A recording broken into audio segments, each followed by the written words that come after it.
Hey, good morning and welcome to Friday. It is September 19th, 2025. Nice to have you up here on Lake Wissota. And, coming up today, a lot of our usual Friday regulars. Courier Newsroom's Kia Vakil will join us to talk about some of the national headlines.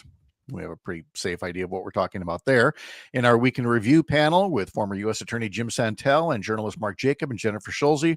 Obviously, we're going to talk about media censorship out of fear and intimidation of the current administration and a president who's now saying he should be able to have licenses revoked for broadcasters if he doesn't like what they have to say. How fun is it to have somebody who thinks he's a king running the country here? So we've got all of that ahead of us. Dr. Kristen Lyerly will be here. Mike Clemens will give us some sports, including the Brewers sweeping the Angels and Christian Yelich getting RBI number 100 on the season. First time he's done that in a little while. He'll preview the Packers game as well. All that and more still ahead. 6:06 across the Civic Media Radio Network is when we get things going. We'll see you in just a bit. Dairy Drive is closing. The resource first opened in 2021 using money from pandemic-era federal grants with 29 tiny home shelters. It gave people experiencing homelessness a stable place to stay and privacy. It was supposed to be temporary, and the city has extended the contract twice since then. But now that federal grant money has run out. The Dairy Drive encampment was set to close September 30th. There was a last-ditch effort to keep it open until the spring, and that measure was considered at Tuesday's Common Council meeting. More than 70 people registered to speak in support of extending it, including some residents of Dairy Drive. My name is Stacy. Dairy Drive has provided me with a stable place to live. Even though it's not a 3-bedroom house, it's still my home, and it works for me. I'm able to have visitation with my son, where I can make him food, play basketball, and take him to the park. This place is showing my kid how to care for each other. It was a long night. Alders didn't vote until after 1 a.m, and the vote was tight. Ultimately, the measure failed by just one vote, and now Dairy Drive will be closing September 30th. And you can expect some major traffic in the Oregon and Brooklyn area tonight. About 13,000 people are expected to go see Luke Bryan at Klondike Farms in Brooklyn tonight. The show starts at 6 o'clock. The sheriff's office says if you're going, build in some extra time. If you're not going to the show, but you need to be in that area, they say you'll probably want to find a detour. The sheriff's office and other law enforcement agencies will be there directing traffic. I'm Savannah Tomei-Olson. This is 92.7 WMDX News.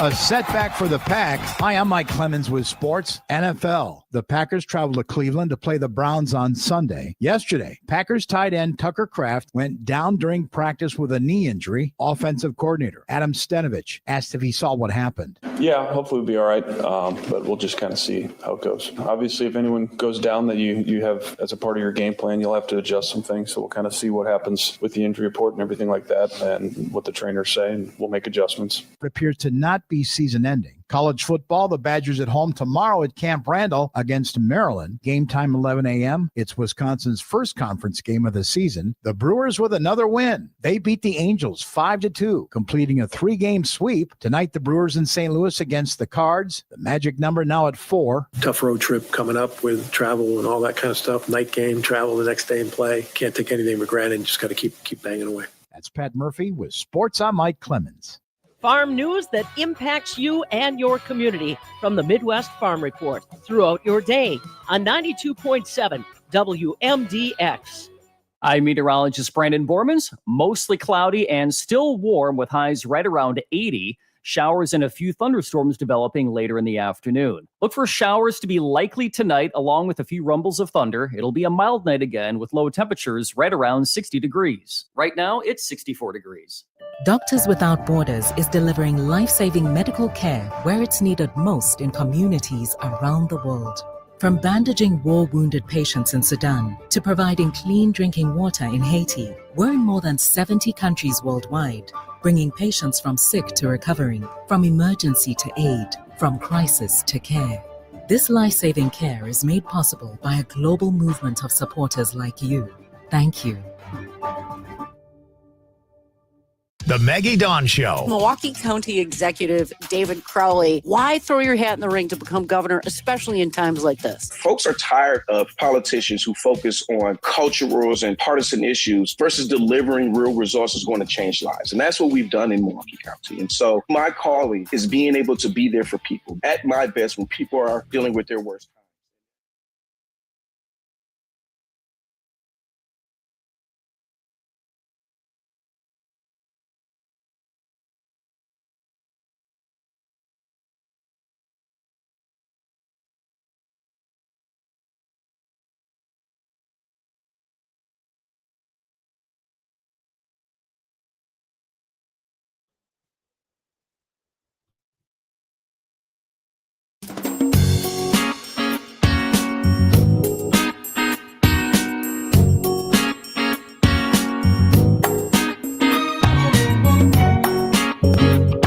Live across Wisconsin on Civic Media, you're listening to Mornings with Pat Kreitlow, powered by Up North News.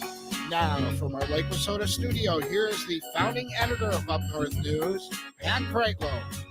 Well, hey there, Wisconsin. Good morning. It is 6:06 on a Friday morning, September 19th, 2025. It's another beautiful morning to have you here up north, live from Lake Wissota, from wherever you're spending your mornings, listening across the Civic Media Radio Network, catching us by podcast or through the website, or maybe watching us on social media right now, which is concerning to some people. I will explain in just a bit, but thanks for wrapping up your week right here. I got a question for you. Would you like to win some free Brewers tickets? It is the final installment of Free Ticket Friday. And in just a few minutes, less than 15, I will give you the keyword for today, for this morning, I should say, between now and 9 a.m., or you can text us using the Civic Media app, calling up one of the radio stations on the app, using the text feature, texting us the keyword, and I'll let you know about how you can go about winning that with the keyword coming up in just a bit. On this morning's program, we'll talk about Jill Underly, Wisconsin's Superintendent of Public Instruction, not exactly sugarcoating the current environment in her annual State of Education address Thursday at the Capitol. We'll have Kia Vakil from Courier Newsroom talking about some of the week's big stories, along with our Week in Review panel, which has some thoughts on the latest capitulation from corporate media and how it has emboldened Donald Trump to outright threaten the license of broadcasters simply for not liking what they say about him. And we'll ask the panel, what kind of role can journalists and their readers, listeners, and viewers play in pushing back against this latest example of a wannabe dictator doing whatever he wants, including making a mockery of the First Amendment? That coming up in our 7 o'clock hour. In our 8 o'clock hour, for struggling families on lower incomes, there are food banks, but some of those families are also in need of basic household items like diapers. There is a diaper bank in southeast Wisconsin that is holding a special campaign this week where donations are being matched and doubled. We'll talk to our friend Kate Duffy from Motherhood for Good and the Milwaukee Diaper Mission, which also helps women with basic hygiene supplies as well. Dr. Kristen Lyerly will preview her weekend show, and Mike Clemens will get a set for the Packers at Cleveland and the Brewers spending the weekend in St. Louis. First, however, the weather from meteorologist Brittany Merlot says a soaking weekend is on the way for some parts of the state as a slow-moving massive system has moved in, sending waves of rain over the next couple of days. The state forecast for today, breezy and cloudy, on and off rain, maybe some thunder. Highs in the upper 60s up north, mid 70s south, and east wind at 15 to 25 miles an hour. For tonight, the rain will be ramping up and could be heavy at times. Lows tonight in the mid 50s up north, around 60 to the south, with an east wind at 10 to 20 miles an hour. She'll have full forecast details less than an hour from now, but looking at the radar, you can really get an appreciation of this system. Essentially, it looks to be sitting somewhere over maybe south central Minnesota right now. And so Wisconsin, Minnesota, the eastern Dakotas, most of Iowa, parts of northern Illinois, big old spiral of rain. And it's one of those where, as Brittany said yesterday, it's going to be tough to predict exactly who's going to get rain, when, but it's just a whole lot of spotty rain activity. And so you just have to plan that you're going to be getting some rain at some point or another off and on throughout the course of the weekend. And again, Brittany has further details on that coming up in just a bit. But first, we head down to Madison Studio A2, where we see the concerned face of one Parker Olson, and Concerned. yeah, and then Alicia too. Alicia puts on YouTube, "Ooh, what's in the honeycomb design on your shirt?" Be not afraid, people. I actually do own shirts that do not have plaid designs on them. I do. I don't show them off very much because you're going for comfort. Oh no, there's plenty of them. But today just kind of felt like I could put this one on, which is, it's got a white base. It's a short sleeve, dress shirt. It's got a white base, but then it's got all these, I don't know, hexagons or whatever they are. Kind of has a honeycomb thing, and so it's got a kind of a beach theme. Some of them look like they have little palm fronds in there. Is that what they are? Okay.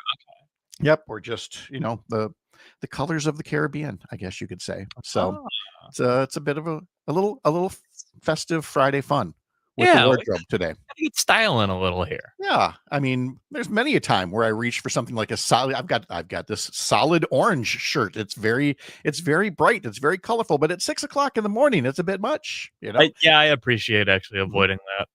And as I've said before, again, between being a news anchor and being a legislator, I wore, just the standard suit and tie, a lot of different ties, a lot of different suits, frankly, but a lot of solid color shirts for years and years and years.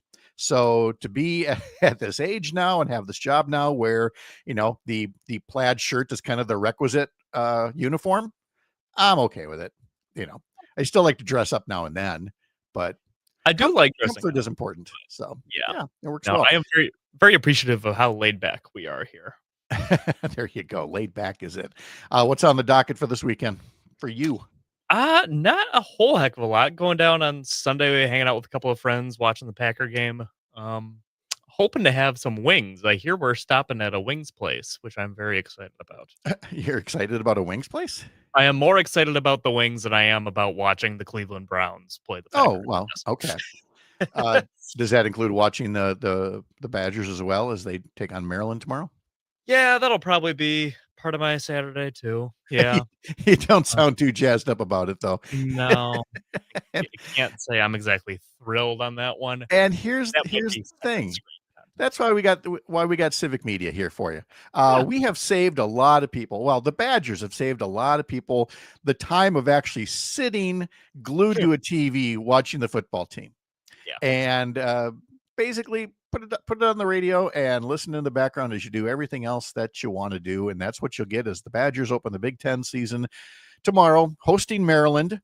You can hear the pregame starting at 9 a.m. on Civic Media stations in Richland Center, Amory, Wisconsin Rapids, and Ripon. And, of course, the Packers, as Parker mentioned, Sunday, it's a noon game against Cleveland. Pregame begins at 10 a.m. Sunday on stations in Richland Center, Park Falls, Racine, Kenosha, and Watoma. So you'll be watching the Packer game with friends this weekend. I'll be watching the Packer game with friends. The Badgers will probably be second screen content. Yes. There's a lot of seconds. So you will do 2-screen viewing of things, right? Oh, yeah. Last weekend, my dad and I, we have the TV in the basement and we have my TV from our room. I brought my TV in my room down to the basement so that we could have 2 things going. Yep. And I'll tell you what, Whitewater plays against the number 6 team in the country tomorrow. And that will be the first TV content while the Badgers are on the other TV, kind of off the corner, not being thought about nearly as much. I'd be curious to know what percentage of the population is used to watching 2 screens at once. And how often they do it. And I mean this in both the TV way and the social media way. For example, I mean, I'm very much a dual screen watcher, let's say the Academy Awards. And then on the other screen, I'm either watching, social media comment on things, or I'm yapping back and forth with my friends about it. But then there's the dual screen, the TV stuff. Last night being a perfect example. As often happens on Thursday, we go to our local watering hole and meet up with some friends and neighbors there. But this particular bar, like a lot of places, does not have, they depend on Dish or one of the other places that does not have an agreement with FanDuel Sports, formerly Bally, formerly FSN, or whatever the heck it is, because that group has been at an impasse with Dish Network and other things for years now. And that's why I could never have something like say a Dish Network, because I mean, if you can't watch the Brewers, why bother? So while a lot of people were watching the Cubs and the Reds up on the TVs because they were part of a national TV game on Fox last night, other folks are gathered around me because on your phone, on my iPhone, because I've got the Spectrum on there. I just turned that puppy sideways. I set it on the bar in front of me, and I had people watching there. Yeah, you and I are the same, Pat. We used to do that a lot while we were eating dinner in Whitewater. Yeah. Oh yeah. Yep. So there's a lot of dual screen stuff. Now, speaking of that Brewer game, Quinn Priester starts the game last night. Perfect through 4 innings, 12 men up, 12 men down, including 6 straight strikeouts to begin the game. And he still got a no decision in this one, which was really rough. The Brewers would eventually come back to win. And that's the thing. Even though he got a no decision, when Quinn Priester is pitching, whether he gets a decision or not, the Brewers have won 19 in a row. Yeah, when you start the game like that, that really helps, you know? Yeah, it's pretty helpful. I think I read yesterday that if the Brewers get one more win with him starting, it'll tie Roger Clemens' record of 20 wins when they pitch. That would be cool. Yeah. And Christian Yelich, he's not doing so bad. He hit RBI number 100 yesterday. 100 runs batted in. First time he's done that since 2018, when he had 110 ribbies and was named the National League MVP. So here he is, triple digits once again for him. So, I mean, that comeback from back surgery. And again, I'm one of those. I was one of them with the back surgery. I thought, well, that's it. You know, via con Dios, have a good retirement. I was wrong. I'm glad you were wrong, Pat. I am too, very much so. Jacob Mizorowski will start tonight in St. Louis, and that will get us going on a 3-game weekend series for the Brewers against St. Louis, and the pregame will get going at 6:40 on stations in Richland Center, Oshkosh, Racine, Park Falls, and Hayward. All right, while we're talking baseball, let me give you the keyword for this morning. Here's the thing. There's only one homestand left. It's next weekend when Cincinnati comes to town. And so for Free Ticket Friday, you have a chance to win 4 tickets to the game next Friday night when the Brewers take on the Cincinnati Reds. So get that Civic Media app out and get set to text us this keyword until 9 a.m. Blue, like the color, BLUE. Text us blue and you will be in the running. There will be more keywords throughout the weekend. More keywords throughout the day. And so more chances to enter. And then one of the day's entries will be chosen at random to win those tickets. All right, very quick, because we're going to have Kia Vakil coming up next, and then today's history lesson.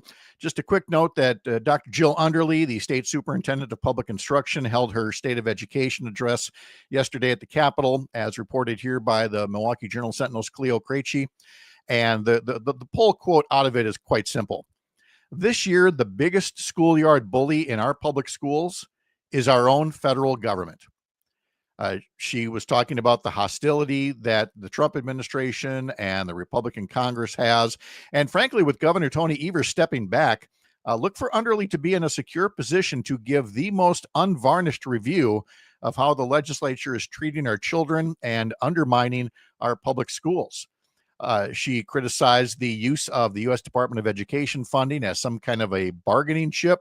And of course, she came back to the near generation of shortchanging our public schools by the legislature, forcing school boards to ask local taxpayers to hike their own property taxes just to cover basic operating costs as the legislature passes the buck. Underly had a lot more to say. We are going to hear about it from her directly next Wednesday in our weekly hometown segment at 7:30 from Dr. Underly. From the heart of America's up north, live from Lake Wissota, thanks for making this the place to spend part of your mornings. I'm Pat Kreitlow, and this is the Civic Media Radio Network.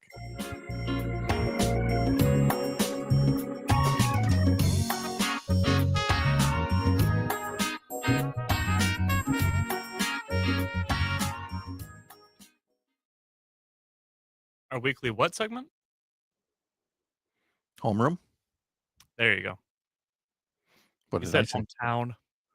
Oh, Jesus. Welcome to Friday, kids. West in Madison, go to Verlo.com. Does Trump's big bill end taxes on tips and overtime? No.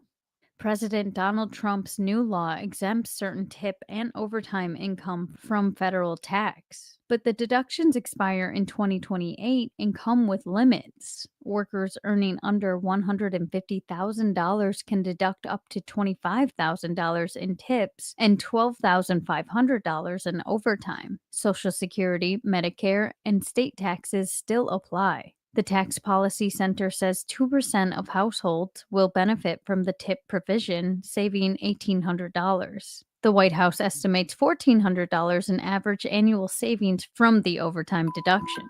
I'm Trisha Young for Wisconsin Watch. Fact Briefs are bite-sized fact checks of trending claims produced by Wisconsin Watch and GigaFact. Read more at wisconsinwatch.org.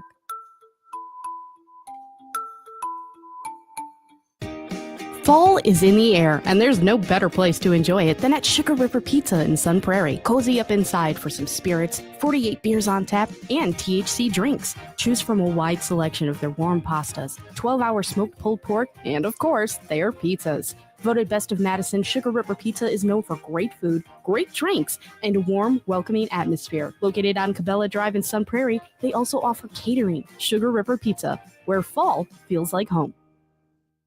Hearing loss is frustrating. If you're not sure what others are saying in conversations because of loud background noise, why not call Madison Hearing Aid Center, 608-249-47.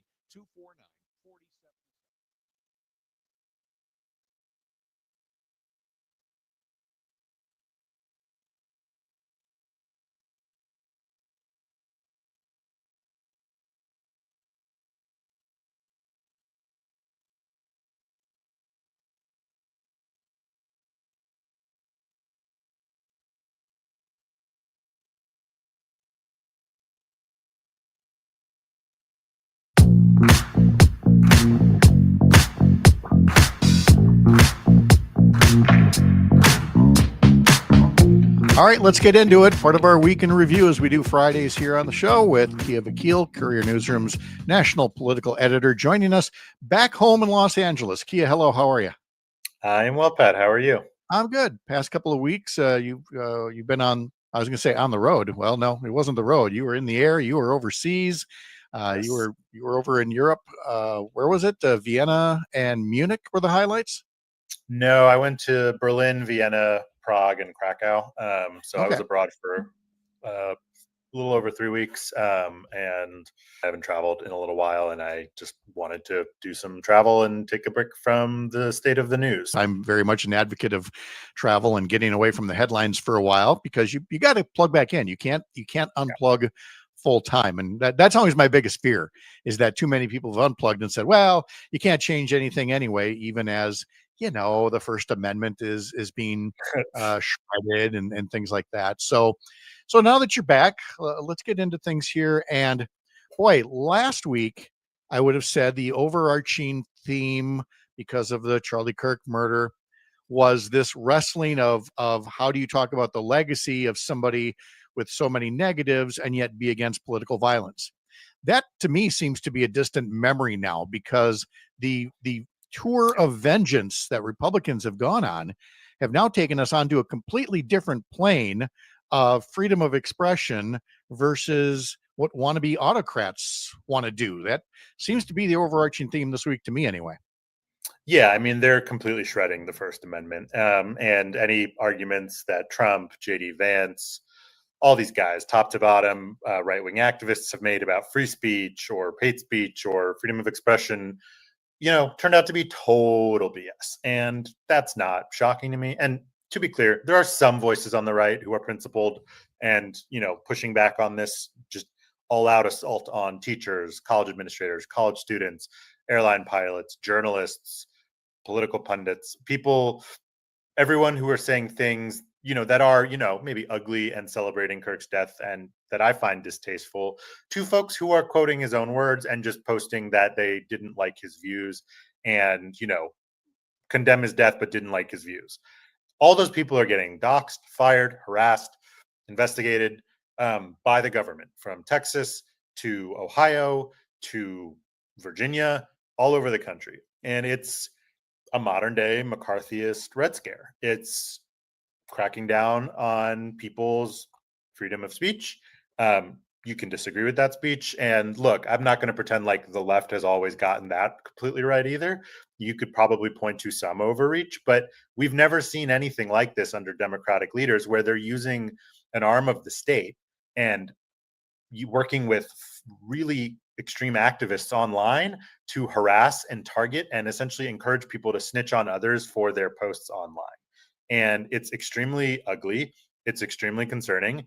And then even worse is we now have corporations who are censoring, whether it's Jimmy Kimmel, his late night show being pulled off the air, whether it's, again, reporters being fired or benched or whatnot, or companies that are just afraid of how to cover this in terms of not engaging with his views or whitewashing them. It's terrifying, the moment we're in. This is the sort of thing I read about in history books growing up and being like, oh, gee, I'm glad we're past that. We turned out, we're not past it. It's reared its ugly head again. And, I think most Americans probably think this is too far and find this to be, I think most people broadly don't like political assassination, don't think he should have died. Maybe had a lot of people disagreed with him, a lot of people agreed with him. But I also think most people do not think this crackdown is appropriate. But that doesn't really matter. We're not in a majoritarian country anymore. No, and when you mentioned McCarthyism, again, being from Wisconsin, who'd have thought well, a lot of us would have thought we'd have the next McCarthy coming from Wisconsin, that in Derek Van Orden. But of course, you monitor, all the Courier newsroom outlets around the country, and so while he may be very special for the hundreds upon hundreds of tweets that he's put out, I'm sure that in plenty of the other states, like you're hinting at, there are members of Congress or other elected officials who I think in an equal measure, history will not be kind to when we look at, defending our freedom of speech in this country. Yeah. I mean, whether it's Governor Greg Abbott in Texas celebrating the firing of teachers, college professors, students being expelled because they made like a distasteful video. Again, like, these are public institutions. They are covered by the First Amendment. Those are lawsuits waiting to happen. Oh, yeah. They're going to get sued for a lot, and they deserve it. If and when the courts still uphold the First Amendment, which I think, depending on which courts you wind up in, some will and some won't. But, I think at the end of the day, for as far gone as the Supreme Court is, if you essentially say the First Amendment doesn't apply, then you're asking for something much uglier than what's happening, right? You're asking for people pushing for a new constitution, a constitutional revolution. Like, you can't say the First Amendment doesn't apply. And that's what they're saying. Yeah. Although perhaps the most chilling thing I would have heard all week, you just uttered when you dropped the little phrase, depending on which court you go to. Yeah, you never thought you'd have to say that about First Amendment rights in this country. This week was supposed to be about other things. We are still careening toward another government shutdown. The budget hasn't been resolved. The Epstein files remain covered up. I mean, there's still actual work to be done in D.C., and I'm betting you're going to say very little progress was made on any of it this week. Yeah, no, the government shutdown we're barreling towards in a little under 2 weeks. At this point, I'd put money on the fact that it's going to happen. You have Republicans who have no interest in negotiating, even though they need Democratic votes. You have Democrats who are sort of on the same page, but not exactly presenting a really strong argument. So it's just a mess. There will be a lot to cover over these next couple of weeks. And we, again, now, as the Courier staff grows and the team grows, we'll have Cam Stevenson coming from Washington, D.C., Capitol Hill, every Tuesday for us, and Kia Vakil helping us wrap up the week on Fridays. Kia, thank you as always for everything. Glad you're home safe. Have a great weekend. Thank you. You too. Back with today's history lesson in just a moment. You're up north.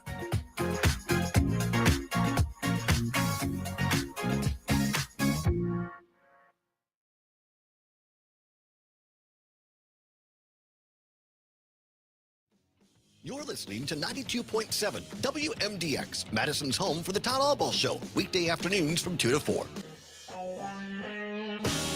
Wisconsin corn growers have seen rust in the past, but a new type of rust could be costing you yield this year. I'm Pam Yankee, starting you off before the opening bell on a finally Friday morning. Quick look at what's happening in agribusiness news. Rust has forced the harvest along in states like Nebraska, South Dakota, and now it's showing up in Wisconsin cornfields. Chad Stoutinger is a regional agronomist with Dairyland Seeds, and he explains why this rust is different than what many Wisconsin farms have encountered in the past. Southern rust came in from Mexico basically and blew up to this portion of the U.S. this year in some storm events in early spring. So it brought a new disease here. And so it mimics common rust, except that it's much more intense. It can shut down whole plants very quickly. It loves hot weather, hot heat and humidity, so above 77 degrees in humid conditions, which we had a lot of. Thankfully, in eastern Wisconsin, I don't think the impact is going to be yield limiting, but if we move to other parts of the state, it definitely is. Chad Stoutinger is a regional agronomist with Dairyland Seed who's been observing this southern type of rust, and it could impact the harvest pace of Wisconsin farm fields. Might want to check in with your agronomist and see what their advice is. My advice on a Friday morning, if you're watching the markets right now, not bad. With corn rootworm costing farmers up to $1 billion a year, you need the right strategy. Introducing Durastack trait technology, featuring 3 powerful modes of action to strike corn rootworm at full force, outsmart, outmaneuver, and outmatch their every move with the industry's first triple BT protein stack built for corn rootworm control. Take back your yield potential. Make your move at Durastack.com. Available for the 2027 season. It doesn't matter how a hybrid or variety performs across the country, or even in the next town over. At Golden Harvest, we know local results start with local expertise. Like knowing that diner on Main Street has the best slice of pie, or knowing the matchup every Friday night. It takes someone who truly knows your acres and will be there every step of the way to make sure you see results. Learn more at goldenharvestseeds.com. Barrel cheese was unchanged yesterday in Chicago. 40-pound block cheese dropped 1/4 cent to 168 1/4, while the AA butter dropped 1/2 to 180 1/2 per pound. October class 3 milk that goes into cheese this morning up 6, 17.51. November's up 16, 17.15. Right now, December corn is up 3 at 4.26. November beans up 6, currently at 10.43. July new crop wheat, 1.5 higher, stands at 5.65 a bushel currently. That's just a quick snapshot of where the numbers stand. Rolling into a finally Friday trade session. More news anytime you want it, plus podcasts at MidwestFarmReport.com. I'm Pam Yankee. 92.7 WMDX, Madison's real news and great conversation, and home to the Todd Alball Show, Monday through Friday from 2 to 4. Where's Greg? Where's Greg? Mostly cloudy and still warm with highs. He's right there. What are you talking about? Wow. How does he do that? That timing was actually incredible. Yep. That's so cool. I don't hear you. No, he hasn't brought N2 up there, so I'm waiting to see that. Right. Unless he's in N2, and that's where he's talking from. There he is. Good morning. It was one button, one stupid button. Happy Friday, buddy. Hi. Hi. Oh. Here we go. Greg, can you bring up your mic a little bit? I've got you. Well, okay. Oh, no. Yeah, that's better. You mean bring it up volume or to my face? Volume, please. Okay. How about now? Right. Keep going. I can't go much further. That's so weird. Okay. Yeah. All right. Yeah. He's good. So, The people have spoken. Greg. Pretty Hello. Hello. Greg is here. Oh. 20 seconds.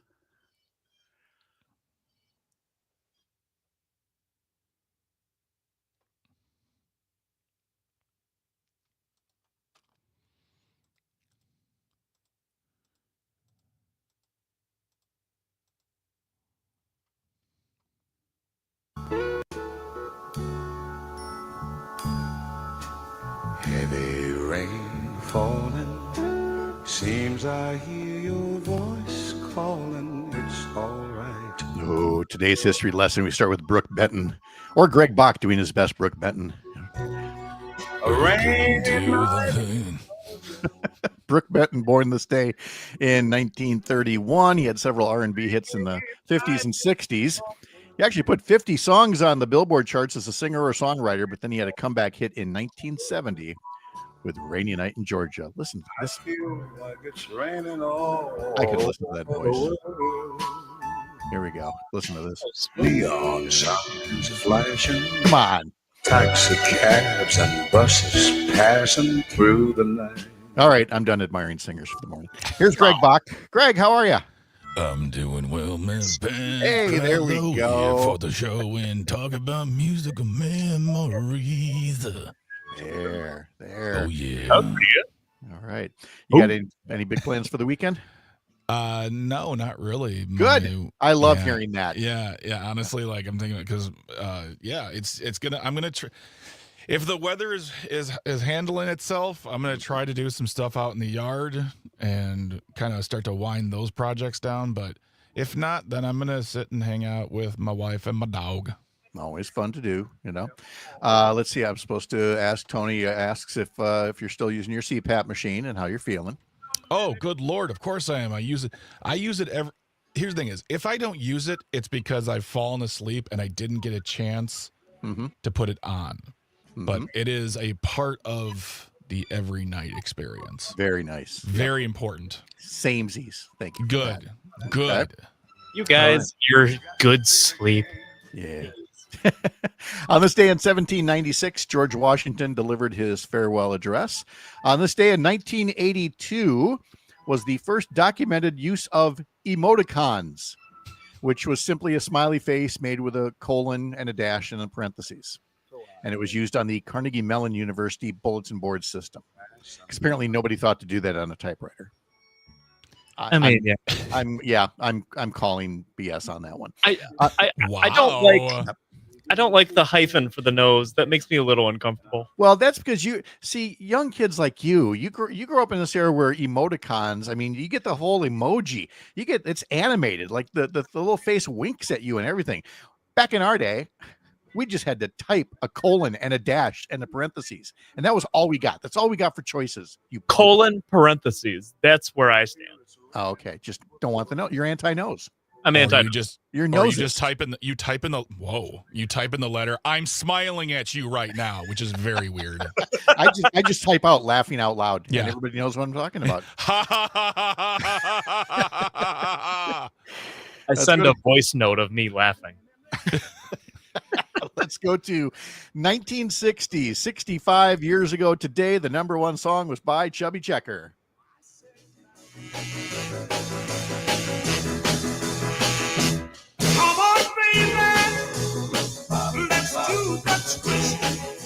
That song had some staying power. It came up the charts again 2 years later. It would become the first single ever to hit number one 2 different times. Probably because it's the only dance most of us can do. Just swivel your hips, bend your knees.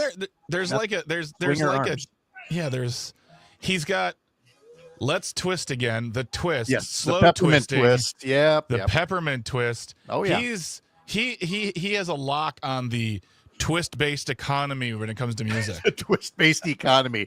Yeah, you ride that horse until it can't run no more. Yep, good for him. On this day in 1893, New Zealand became the first country to grant all women the right to vote. Happy birthday to singer Bill Medley from the Righteous Brothers. He is 85 years old today.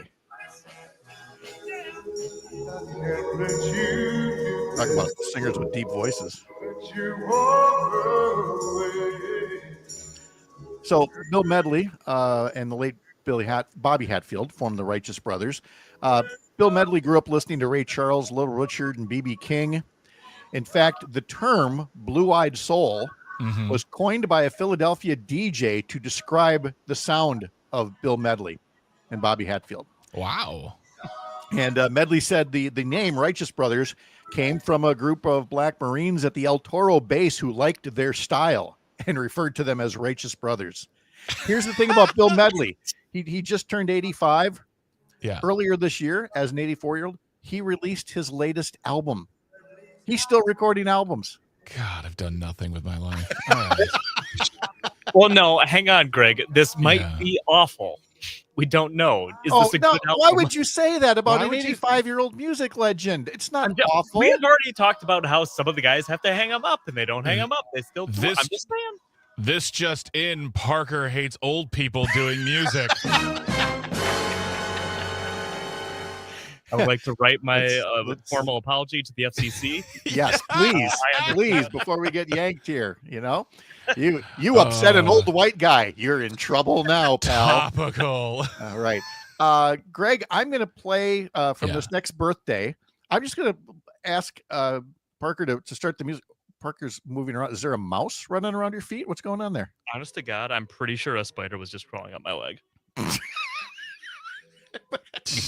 I don't even know how to respond. You almost jumped up on the stool like in the cartoons when there's a mouse in the house and lift up your house dress. Okay, I'm sorry. You want the song now? As I was saying, Greg, yes. I'm going to have Parker, now that he's composed himself, play this next one, our next birthday boy. And I just want to see if you can, how long it takes you to guess who this is based on the guitar stylings and then the singing. So Parker, hit today's birthday boy. Oh. Now give it just a sec. Wait for the lead guitar here. It's about to come in. There we go. Now, if I tell you it's Chic, does that help? Yes, absolutely. Yeah. Who are we talking about? Nile Rodgers. Nile Rodgers is 73 years old today, member of the Rock and Roll Hall of Fame. He was with Chic. Then he became a legendary record producer. His records have sold more than 500 million copies. Nile Rodgers is 73 today. He's still amazing. Yeah. I have not one, not two, but three notes here about the year 1970. It was on September 19th, 1970, that Diana Ross, after leaving the Supremes, got her first #1 solo hit. Parker, you got to hit the button here. I'm pointing at you. And you're He's looking for the spider, Pat. He's looking for the spider. There ain't no mountain high enough for Parker to get up and away from the spider. Man, that FCC joke really came back to bite me quick. I didn't know they something's just like the spider. Yes, but a bump. Okay, so there's Diana Ross with Ain't No Mountain High Enough, her first solo hit this day in 1970. Also on this day in 1970, again, we're back to doing series premieres here. The premiere of The Mary Tyler Moore Show. Oh. And I didn't know whether we wanted to do a sing-along, Greg. Do Who Can Turn the World On with Her Smile? Let's see. And happy birthday to Frida Payne. The singer is 83 years old, and she had a 1970 hit, Band of Gold. Happy birthday to Trisha Yearwood, who turned 61 years old today. How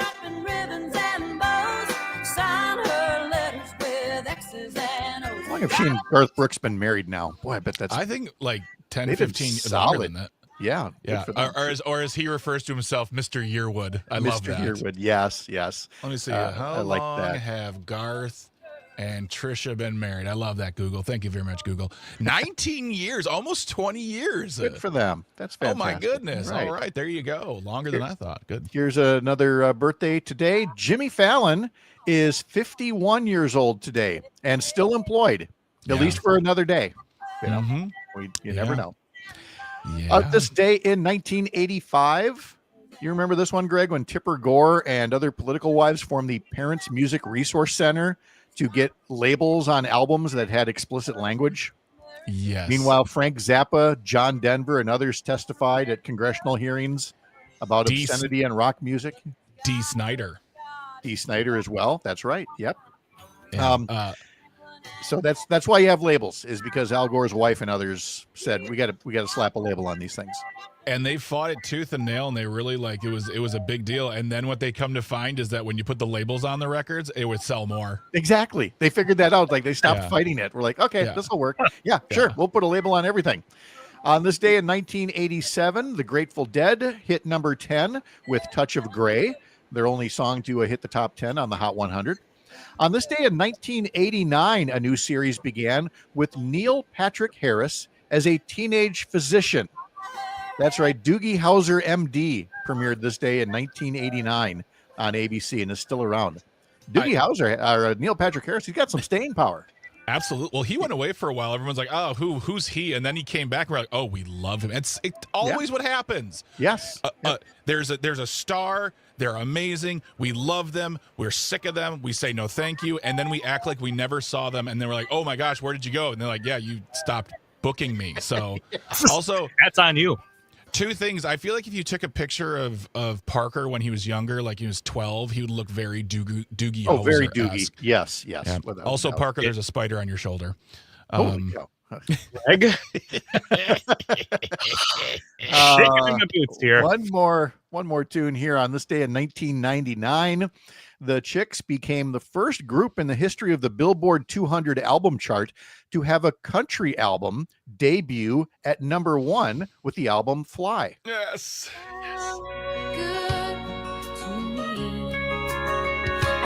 Cowboy, take me away.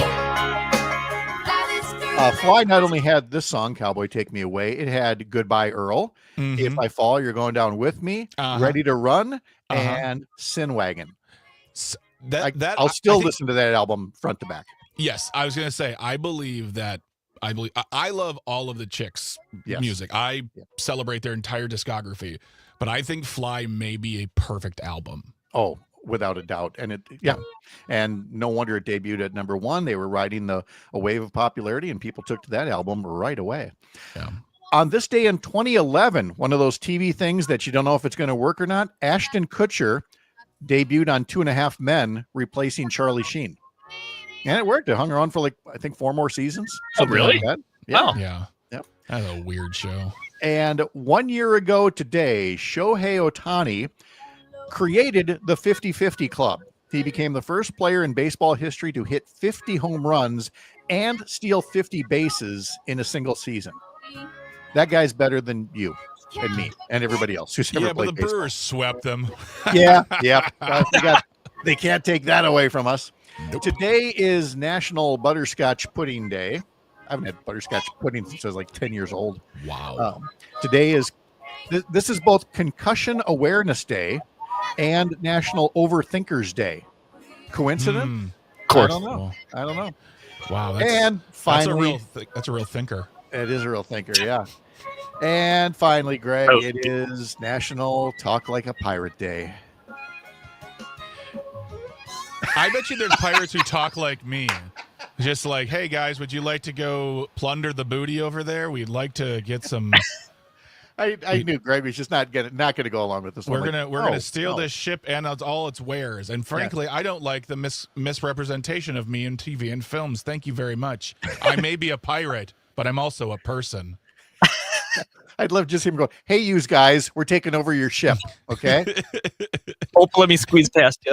Let me squeeze past you here as we walk. Hey, my name is Bluebeard. I'm here to take your stuff. Yeah. Craig Bach, you can hear him on Matt and Air on Air weekdays 9 to 11, right after this program on the Civic Media Radio Network. Much more ahead in the next couple of hours of these mornings with Pat Kreitlow, powered by Up North News. This is the Civic Media Radio Network. Are we going to listen to this for a full minute, Pat? Oh, no. Wait, no, you don't. No, we're done. No. Oh. Yeah, we are. Yeah, we're done. Parker. Oh, my God. I thought it was the last segment. I'm so used to it being the last. Happy Friday, everybody. It's that spider that really did him in. It was like, he was doing fine. Yep. He was a fine graduated college man, and then all of a sudden the spider came along, and he's like, I can't tell time, and I don't know what's up and down. Are you able to stick around and do some entertainment news? Sure, why not? Okay. Yeah. All right. Why not? Yeah. Okay, I like that. Well, you know what I mean. Shush up. I don't have anything better to do. Well, actually, Luke, problems with the show clocks? Is that what he said? Yes. Yep, of course. Yeah. Of course he's there. There he is. Uh-huh. Yeah. Let's see. My fault. He knew. Hey Parker. He knew that. Yeah. Yep. I don't care who you are. That was funny. Oh. By the way, how is the forgive me for asking with everybody listening in on Facebook, but anything new in the comedy club search? Nope. Okay. Hopefully sooner than later, but yeah, at this point, nothing new to report. Okay. Fingers crossed.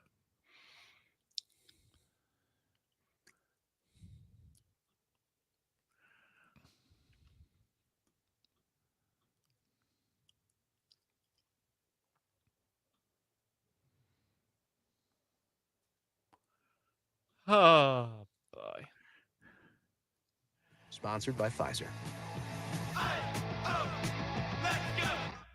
I love playing sports, especially for my school. And that's because school sports are special. Oh, It's where we're taught resilience. Google signed me out on the laptop. Oh. School sports are to I can. This message presented by the WIAA and the Wisconsin Athletic Directors Association. Make every day extraordinary with something special from Wisconsin. From artisan cheeses to fresh produce to maple syrup, the Wisconsin Department of Agriculture, Trade and Consumer Protection's Something Special from Wisconsin program is proud to work with member businesses that certify their Wisconsin-made and processed products. Look for the red and yellow sticker and visit somethingspecialfromwisconsin.com to find member businesses and products made with care, 30 quality, seconds. and love. Sponsored by Wisconsin DA.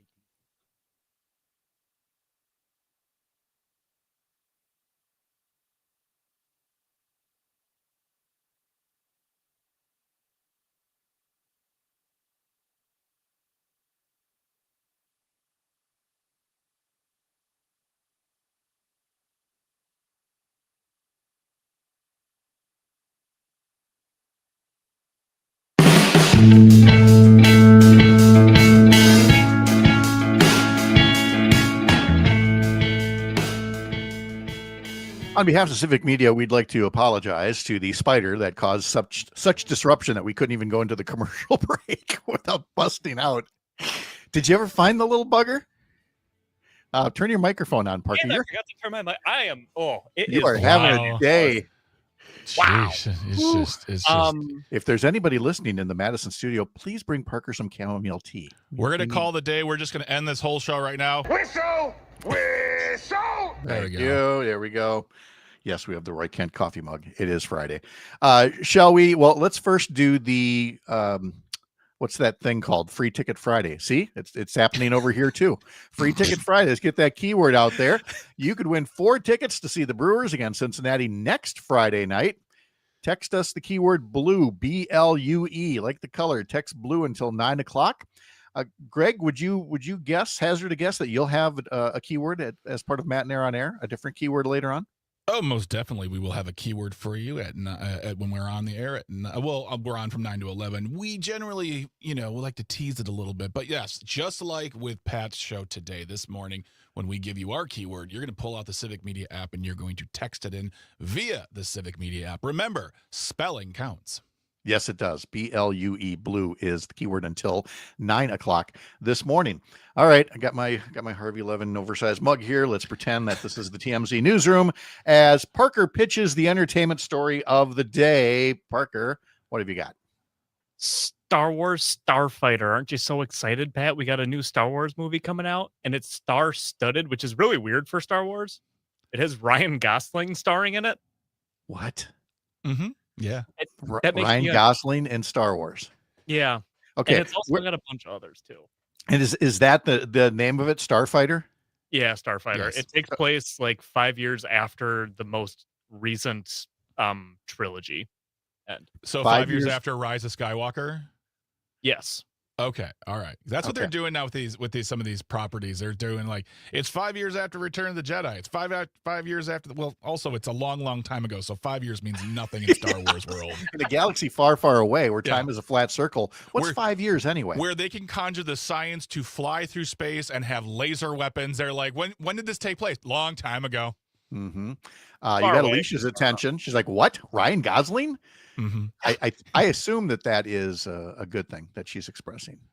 Here's hoping, but a new Star Wars, she says. "Eee, okay, so maybe not so much the Ryan Gosling, maybe yes on the Star Wars. Okay, Yeah. so all right, so we'll get a feel for where people are on a star-studded Star Wars starfighter. Is this something that is just getting going in production, or have they already shot it and we know when it's coming out? It is in production, I think, right now. I saw Mhm. a picture of Ryan Gosling Yeah. on set, and it feels as weird as you would think it would feel for him to be in a Star Wars I don't costume. know what you're talking about. There's a lot of Star Wars movies and TV shows with stars in it, with known actors. I was going to say from the beginning, Alec Guinness, as Obi-Wan Kenobi in the original movie. He he was was a huge star. yeah. He I made guess that $95 million off of that movie from the back end deal he did with the points. Whew. He's a smart Jedi. Hey. All right. What else we got? What else we got? Well, Stephen Colbert made a little pitch to potential employers while he was at the Emmys.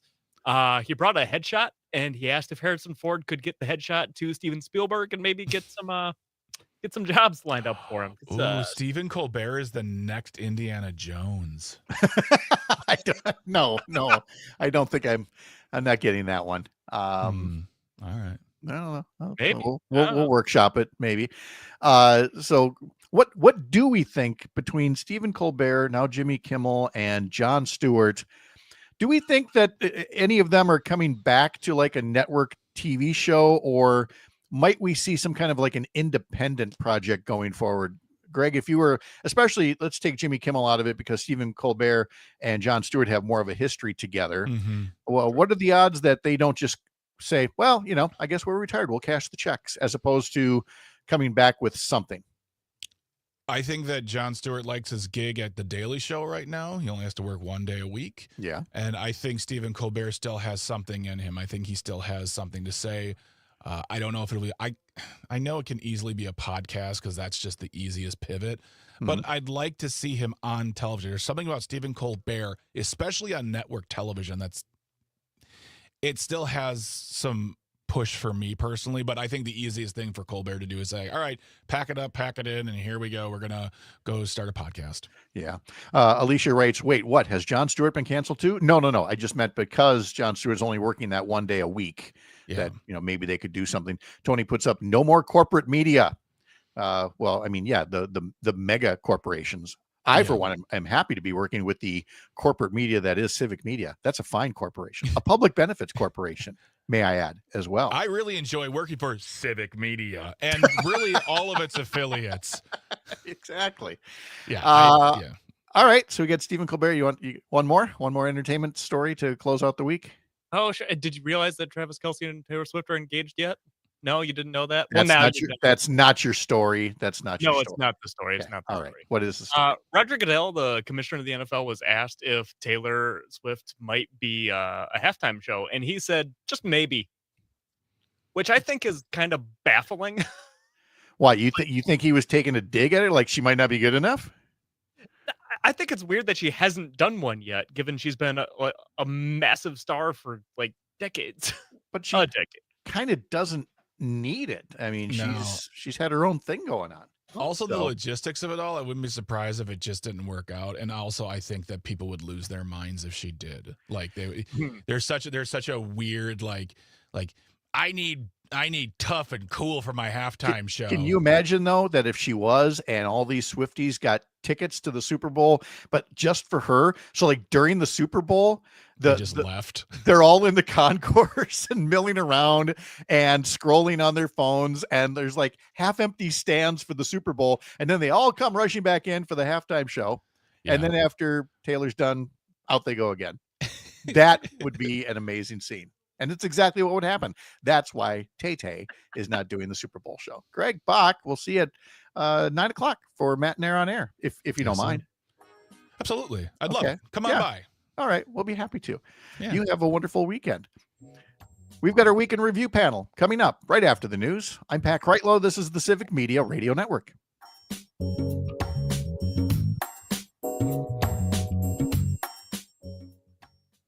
There. Are we Is this the right time? Are we out? Are we supposed to be out? Right time. We're I good? feel like Okay. this is all my fault. This is all my fault. Like I show Nope. up and I just Nope.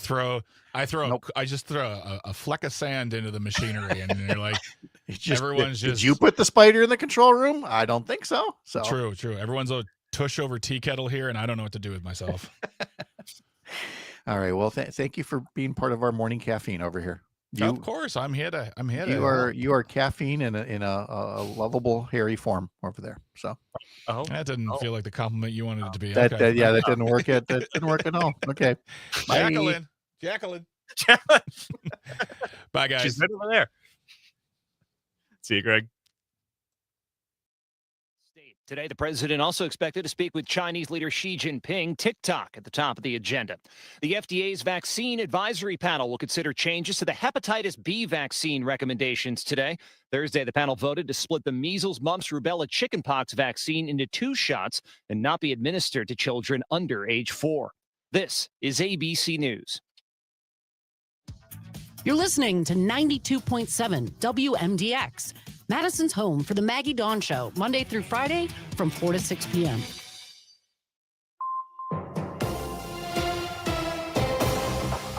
For 92.7 WMDX News, I'm Savannah Tomei Olson. The encampment at Dairy Drive is closing. The resource first opened in 2021 using money from pandemic-era federal grants with 29 tiny home shelters. It gave people experiencing homelessness a stable place to stay and privacy. It was supposed to be temporary, and the city has extended the contract twice since then. But now that federal grant money has run out. The Dairy Drive encampment was set to close September 30th. There was a last-ditch effort to keep it open until the spring, and that measure was considered at Tuesday's Common Council meeting.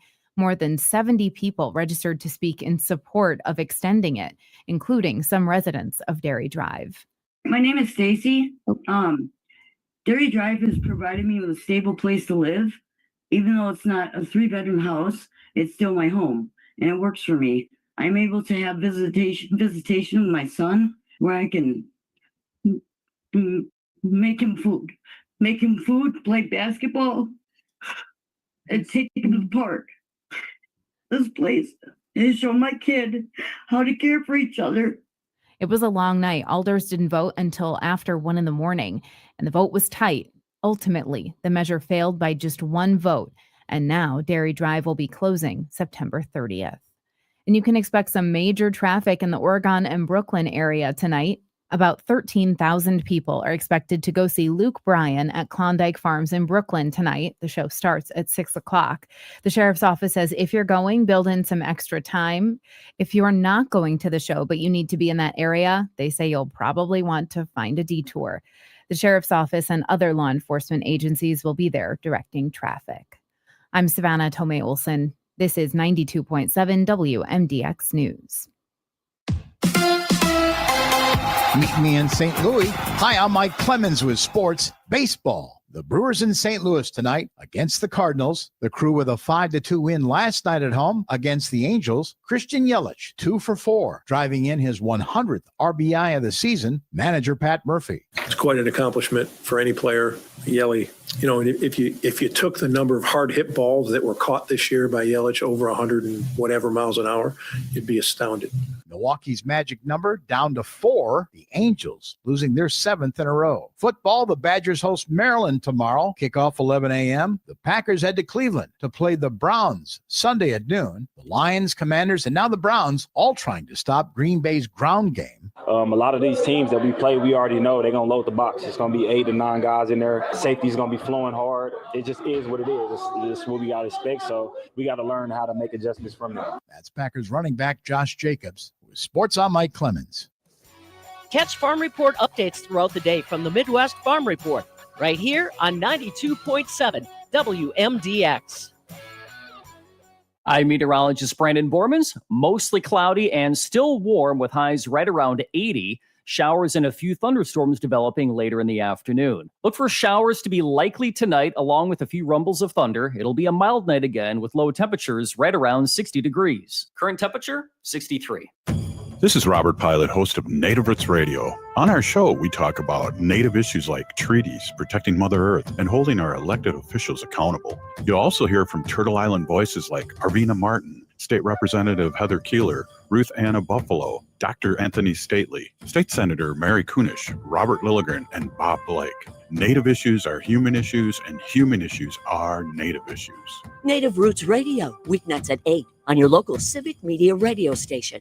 When it comes to vaping, the truth can get clouded. So let's make it clear. Vaping is not safe for youth. Because vaping can put microscopic particles into your lungs. And dangerous things like metals into How's your Brittany today?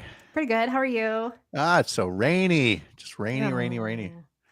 And we're just gonna sit here, isn't it? Just gonna sit here all weekend. All right. Well, now we know. 20 seconds.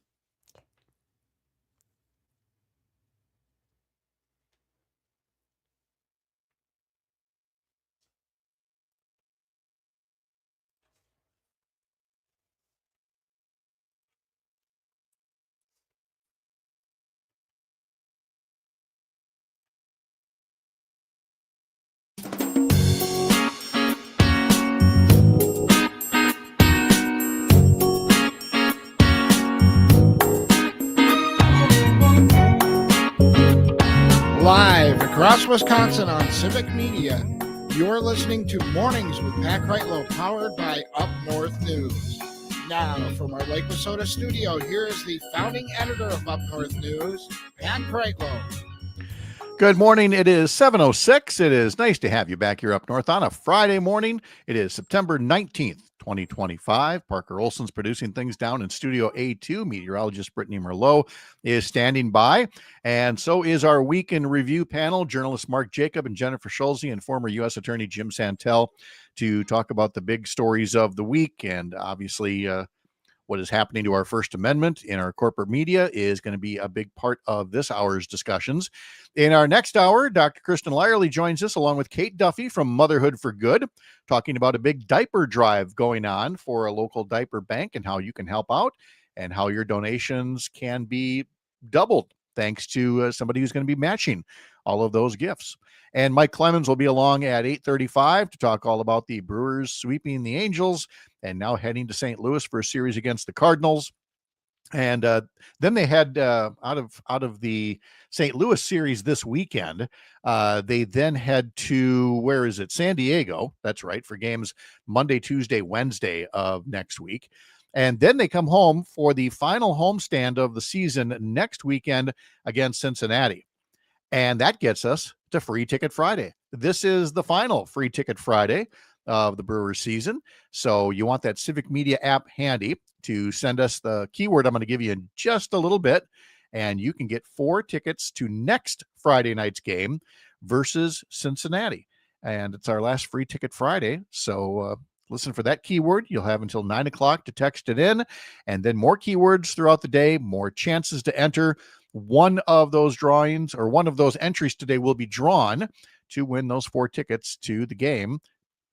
Now let's give it to you now. It's blue, B-L-U-E. Text the keyword blue, like the color, before 9 a.m., and you will be in the running for those Brewers tickets on Free Ticket Friday. Now let's get to meteorologist Brittany Merlot, who is looking at a radar over the upper Midwest that just basically looks like an old cocktail napkin, and you put the cup of coffee on there or whatever, and it's just got these rings of a mess, and it's just these rings of rain all over the place, and you just don't know when it's going to rain, but you know you're on the napkin somewhere. Brittany, I have never heard that comparison, and I love it. You've got me cracking up. I can't even think now. That's perfect. Yes, I mean it is. You look at the napkin, you lift up the coffee cup, and you go, "Oh, maybe I should aim better when I'm pouring." But be that as it may, we got a mess across the Midwest. We do. And this isn't even the low pressure system itself. This is still just a front wrapped through the state. But the winds are picking up. It's going to be a breezy day today, and that's going to continue into the weekend. Actually, we have a beach hazard statement on all the Lake Michigan shores through at least tomorrow. And we're also looking at Douglas County. You're going to see some of the bigger waves, potentially approaching about 10 feet high. So strong winds off the lake, strong winds inland as well, and a lot of rain on and off. It's becoming numerous now throughout the state, a little heavy at times, especially right now towards Hurley, Eau Claire, Park Falls. You're kind of getting in the mix of that.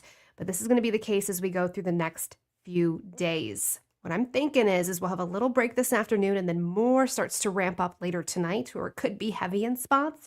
We might get a little bit of a break tomorrow, but then Sunday it looks to get heavy as well, and potentially into Monday too, where we could see a front setting up across southeastern parts of the state, where it could just start to downpour, maybe 2 inches, 3 inches in some spots.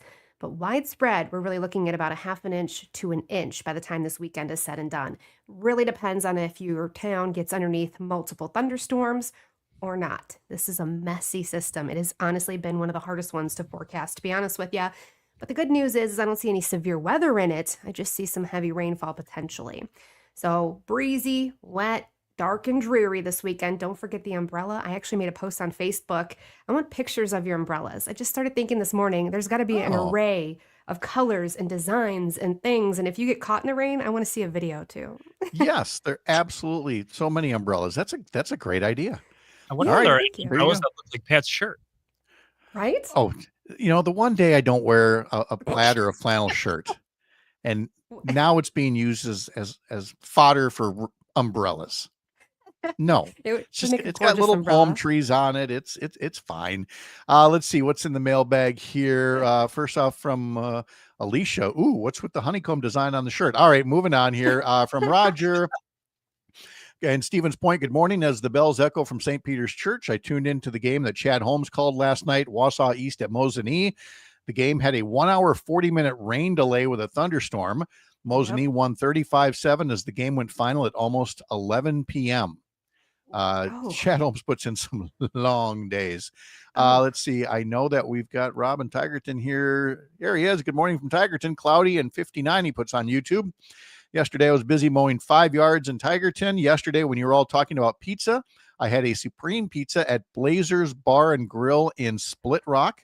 And he notes that the Tigerton sunsets are rapidly coming before 7 o'clock.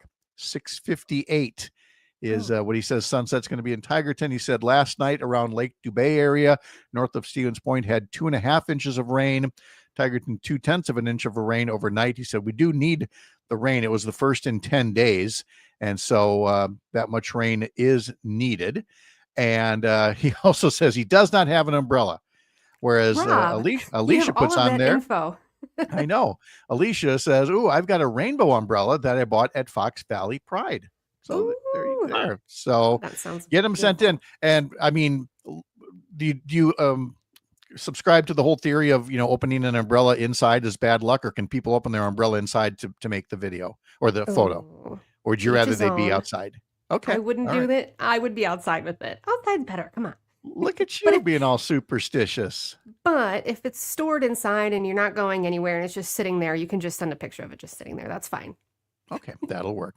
Thank you, Brittany. We'll talk to you next hour. Have a good day. Hey, remember you can sign. Where'd that go? Come back here. Remember, you can sign up for our newsletter, upnorthnewswi.com. We've got a weekday version. We've got a weekend version with the Sunday morning question of the week that I put together. The weekday one is put together by Ellie, our new Newswatch newsletter editor, and she talks as well about the diaper drive that we're going to be discussing an hour from now with Kate Duffy from Motherhood for Good. So you've certainly got a story there of ways that you can help us out. And there's also a story here about a Lake Michigan shipwreck that has been uncovered after 139 years. So learn more about that in our newsletter. Sign up for it at upnorthnewswi.com. In the news, there is a report that Congressman Tom Tiffany might be on the verge of announcing a run for governor. It's not an announcement that's coming from him. It came from Wisconsin College Republicans. Yesterday, they tweeted out a flyer advertising a very special event in Wausau hosted by Tom Tiffany coming up next Wednesday, September 24th. Multiple Republicans in the state told the Milwaukee Journal-Sentinel that Tiffany is planning to officially jump into the 2026 governor's race next week. I mean, I'm still not thoroughly convinced because, again, putting your name out there is a great way to do fundraising and build name ID. And in the end, he could say, this just isn't the right time for me. But thanks for all of you who've been writing checks recently. So, again, I'll believe it when I hear it. Although it would be great news for Wisconsin Republicans because right now they have two relative unknowns who are running in Washington County Executive Josh Schoeman and Waukesha County business owner Bill Berrien. And so while Tom Tiffany is far better up north in the 7th Congressional District, his name, of course, has come up in countless conversations because Republicans are desperately seeking a rare win in state elections. You would get the impression that Republicans were dominant in Wisconsin to look at the legislature, but that, of course, was based on maps that were gerrymandered for over a decade. If you look at statewide elections, there have been 18 statewide elections dating back to 2018. And of those 18 statewide elections, the Democratic or the progressive candidate has won 15 of those 18 state elections. Now, there will be a primary, of course, both for the Democrats and the Republicans for the governor's race. There will be races next year for lieutenant governor, attorney general, treasurer, secretary of state. But with a wide open governor's race, Republicans are looking for somebody who has name ID. And so it is quite possible, though I would say not a certainty yet, that Tom Tiffany could get into the race in the middle of next week. Coming up this weekend, we're going to hear more about a Republican plan that would make some big changes about elections and ballot drop boxes. That note is coming from WISN TV ahead of their Sunday show Up Front. They will be interviewing Republican State Representative Scott Krug. He's the Assembly Majority Leader. He's the Vice Chair of the Assembly Elections Committee. And it starts off with some good news. The Republican proposal that's about to be unveiled would finally allow the processing of absentee ballots the day before Election Day. That's something that should have been done a long time ago. It's not counting the ballots. That happens on Election Day. But it's a process to get the envelopes, open up the envelope. Well, first verify the envelopes against the voter list, then open them up and get them set. And then you can feed them, the next day. Whereas if you're doing it day of, it stretches the process out. And frankly, Republicans haven't fixed it because they like that it's stretched out. They like that sometimes the results don't come in until after midnight because of big cities like Milwaukee, Green Bay, Racine, Kenosha, and elsewhere. And they can say, oh, there must be something suspicious going on with these ballots coming out late at night. Well, now Republicans say they are willing to pass a bill that would begin processing absentee ballots the day before. Of course, there's always a catch. And so the bill would mandate new, quote, security measures for drop boxes, including 24-hour surveillance video of each drop box that must be live streamed on the municipality's website.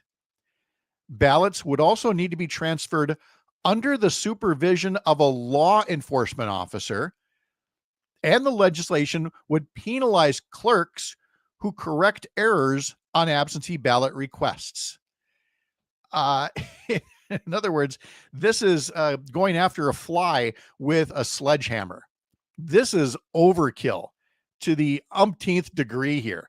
Surveillance video on every drop box that has to be live streamed on the municipality website. I'll say it again. There is already a penalty for mail fraud. If you use the mail fraudulently, you're going to get in trouble. Do we put 24-hour cameras on every mailbox? Does the city of Chippewa Falls have to have a website showing the webcams of every mailbox? No. Same goes for absentee ballot drop boxes. I'm up here in the town of Eagle Point. Has a beautiful old town hall. You're telling me that this town and every other township that wants an absentee ballot drop box now has to go through the expense of a live stream 24-hour camera and has to have a law enforcement officer there to transfer the ballots? Once again, these Republican legislators are teasing you by saying, hey, we're willing to make elections go a little bit more smoothly, processing those absentee ballots, but here's some strings attached. And they're not even strings. These are ropes. These are chains. This is a non-starter. But it's been pretty par for the course lately when it comes to Republicans managing elections. Our week in review panel is coming up. Our keyword before 9 a.m. for Free Ticket Friday for Brewers tickets to next Friday's game against the Cincinnati Reds is blue. Text blue, BLUE, before 9 a.m. I'm Pat Kreitlow. This is the Civic Media Radio Network.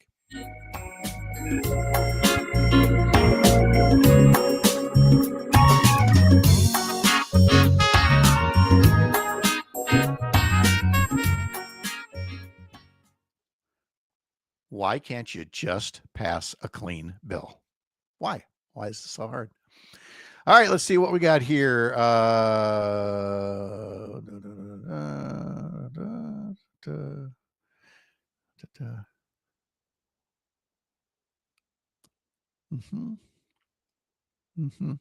Okay. Billy, appreciate the insults and the obscenities. That's a great way to get blocked by E. Because we don't have to play that game here. All right, let's see. From listener Jim Santel, we've got Sonia Sotomayor bemoaning the lack of basic civics. Also, Trump asking the Supreme Court to permit him to fire the Federal Reserve governor with a new term starting in 2 weeks. We got voting rights and other things on the docket. These seem like interesting things. We should have Jim Santel on the program. There he is now. Oh, look at that. Wow. Oh, there you are. How you doing? I'm doing well. The world spins sometimes in an appropriate way, right? Not always. We think we might be close. Hi, Jennifer.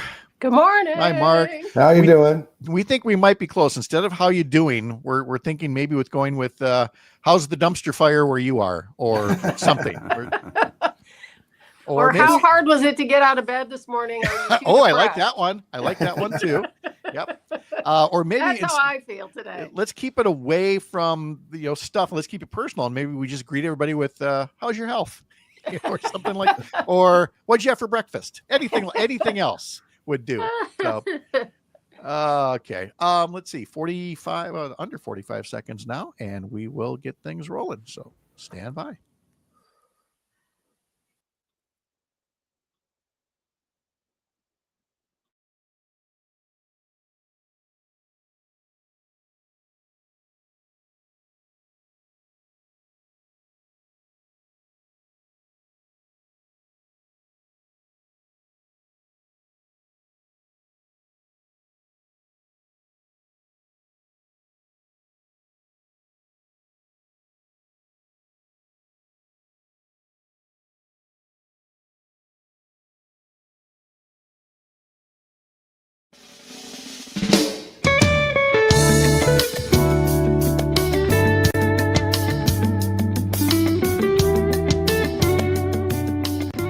Our esteemed Week in Review panel is coming up right after we talk a bit about what they're all up to these days.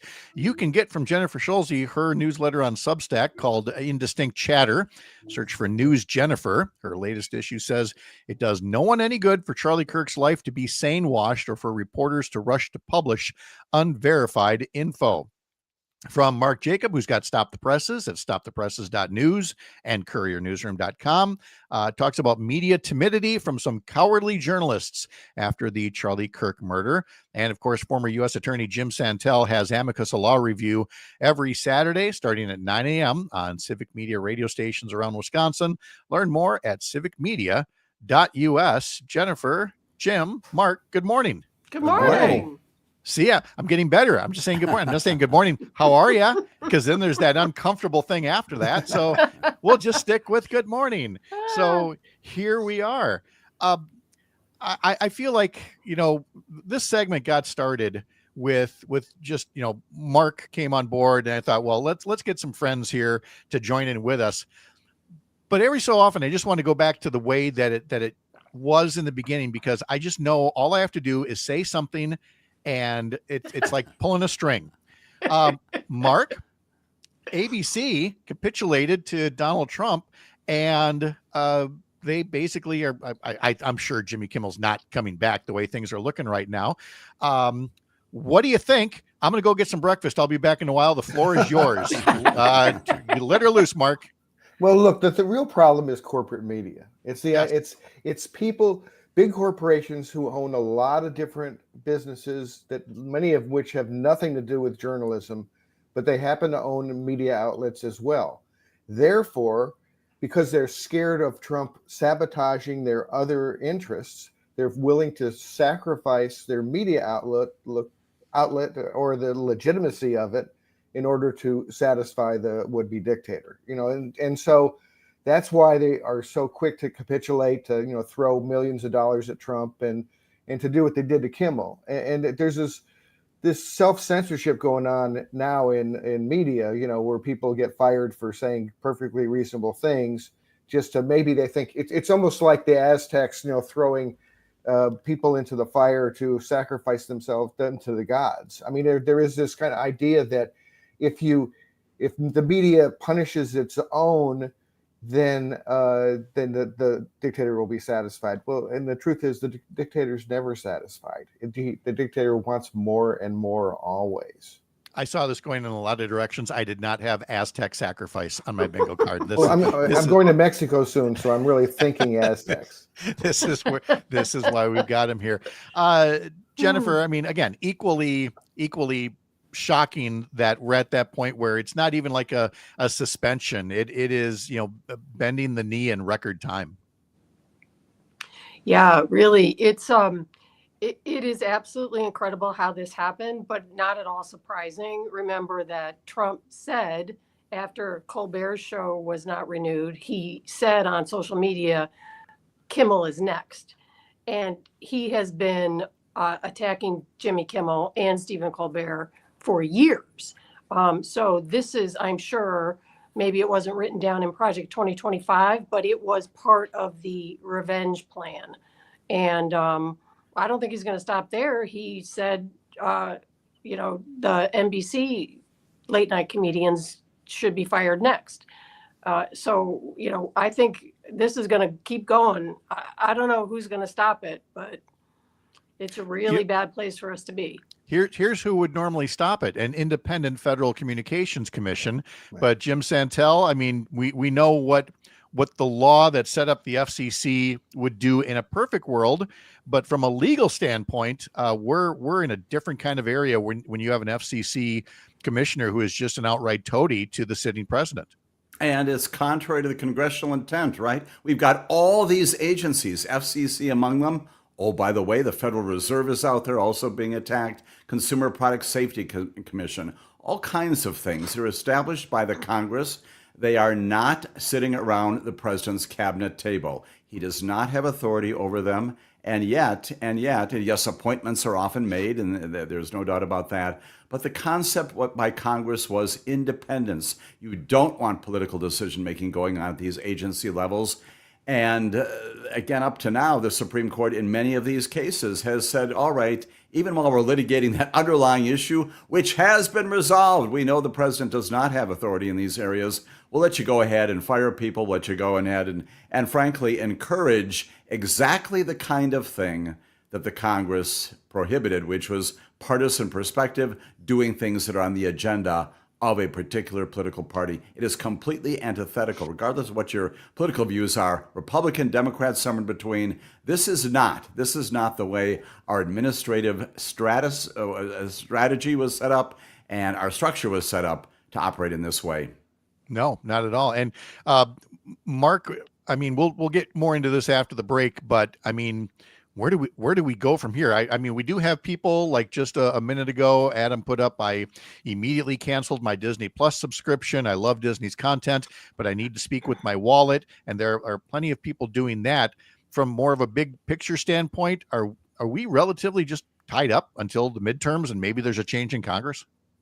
Well, that's part of it. I mean, because Congress is letting all this happen. I mean, they've pretty much just surrendered all of their duty to the American people. Mm-hmm. But I really think, acting with your wallet is the way to go. I mean, why are these big corporations complying with Trump's fascism? For money, because they think democracy won't make them as much money as this will. And it's all bottom line stuff. So why not hit him with the bottom line? So yeah, I'm for boycotts. I think that's the way to go. The other thing that really strikes me about this, Pat, is the idea that Trump hates government regulation, supposedly. Oh yeah. Yet the FCC is doing way more regulating and climbing into our business than it ever did before. It's like they hate red tape. Oh, we hate red tape but we sure know how to impose it when we want to. We'll have more with our week in review panel coming up after the break. Again, blue is our keyword for Free Ticket Friday for Brewers tickets. This is the Civic Media Radio Network.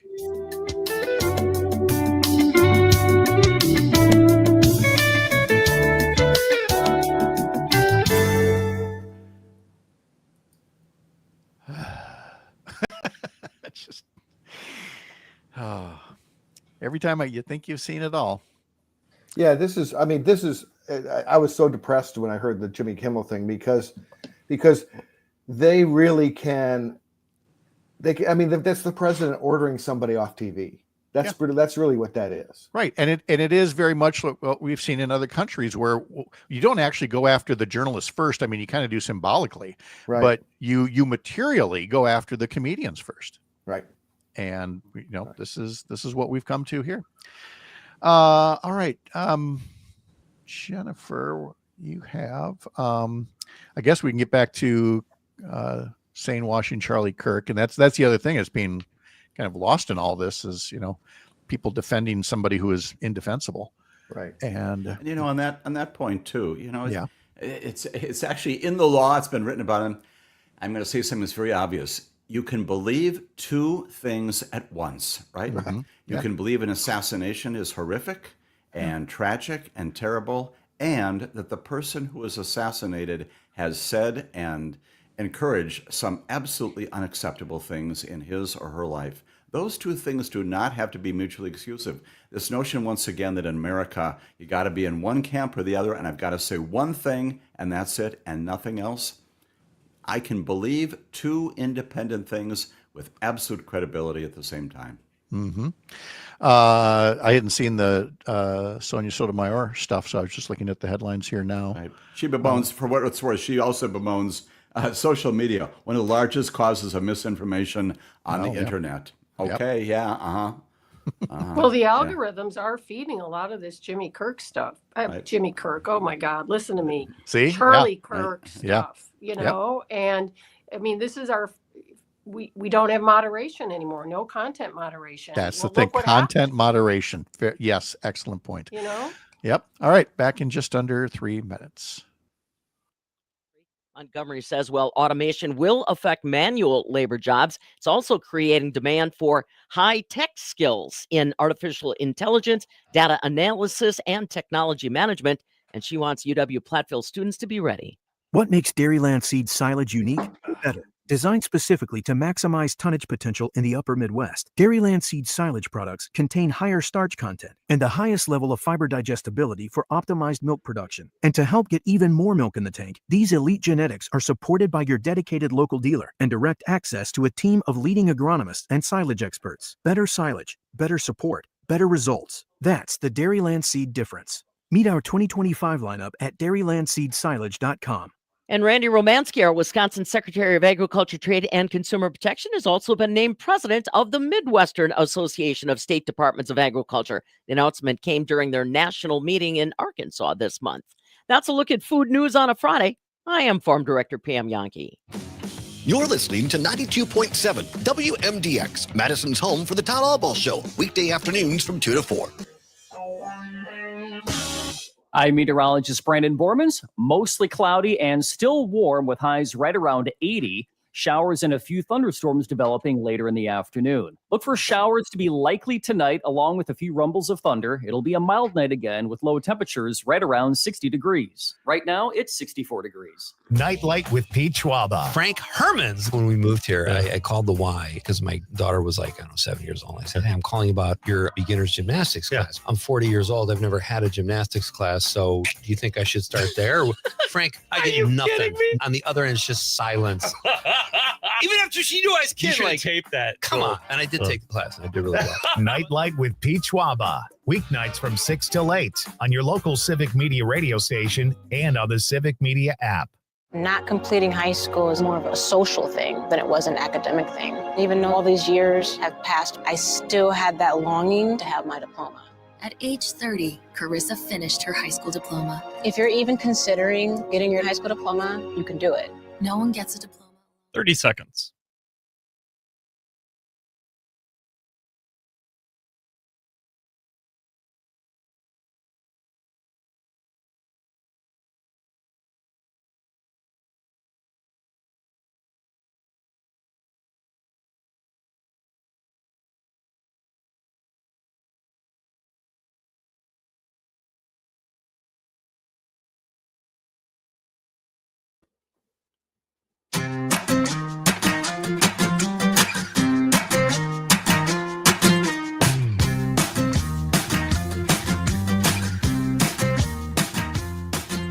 Coming up Monday on the program, we'll be talking to State Senator Kelda Roys, who announced at the start of this week that she is a candidate for governor.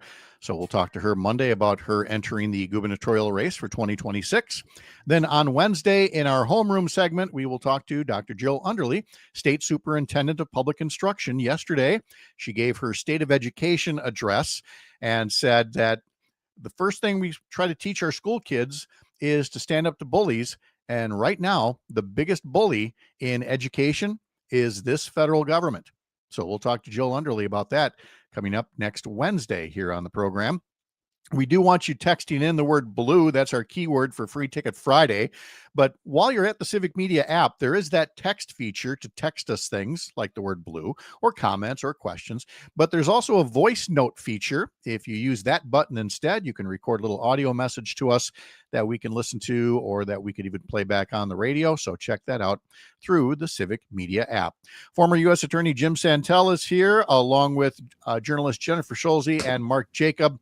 Nice to have you back here for this week's Week in Review panel. And Jennifer, we'll start with you because we've already discussed the pulling of Jimmy Kimmel in response to, allegedly in response to things that he said. And by the way, if any of you missed that in the last segment, subscribe to us as a podcast over at Spotify, and you'll never miss any of these segments. But what it risks doing here with this Jimmy Kimmel thing is we're now focused on the way the First Amendment is essentially being trashed by corporate media.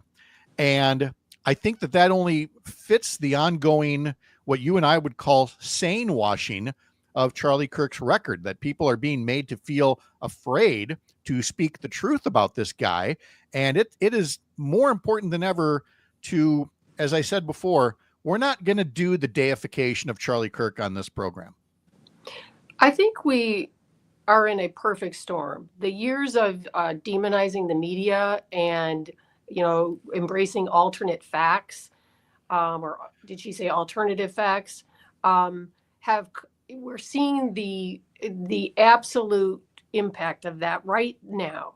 Facts do not matter. If you utter Charlie Kirk's name and you're not the right person doing that, there is a mob coming after you for your job. They're coming, they're sending threats. It is a remarkable time in American history. You cannot say anything that the mob does not like, or you risk everything. And people are being fired for saying really pretty mild stuff. And there's a myth, I think, out there that people are celebrating and people are, demonizing. And surely there is some of that because the internet is a big place. But the impression you might get from that is that it's Democratic politicians, that it's, leaders of the opposition from, well-known groups. It is not. But it is so consumed everybody and everything that up is down and down is up. It is an incredible thing. It's what I always say about, Ronald Reagan's welfare queens. There will always be at least one person gaming the system. And there will always be one immigrant who's committing a crime. And even if that's the only one, if you blow that up, people are going to think that's what everybody is doing. And that's what they're doing now with people who are not even criticizing Charlie Kirk, Mark Jacob. They're simply repeating his words back. And now you have from Congressman Derek Van Orden becoming a modern day Joseph McCarthy. You have, as Jennifer refers, this mob that begins at the very top with essentially a mob boss in the White House unleashing this mob, something that he's got experience doing. Right. Well, I mean, it's clear that the right wing is looking for excuses to become even more authoritarian than it already is. And so I mean, they're just looking for pretexts. I mean, it's the whole, if people need to understand what the Reichstag fire was in Germany, and that was when somebody, it's still not even clear who, set the parliament on fire. Now, the Nazis reacted by getting rid of all civil rights and creating a dictatorship. So, and I'm not saying, I'm not making a one-to-one comparison with MAGA and Nazis, although I'd stop making any comparison if they'd stop acting like that. But what I'm saying is that they look for pretexts. Fascists look for pretexts. They want excuses to do terrible things. And the Kirk thing, which was a terrible act by a confused young man, is their pretext. And that's a thing. As Jennifer pointed out, 2 months ago, Trump was posting about getting rid of Jimmy Kimmel. It's not that it didn't have anything to do with Charlie Kirk, not a thing. That's just a pretext. Yeah, exactly. And you have in this growing mob, Jim Santel, you have people who are, we've gone from support to allegiance to blind faith, and they are starting to lose sight of things like the difference between a king and a president. And that was a theme echoed this week by a sitting Supreme Court justice.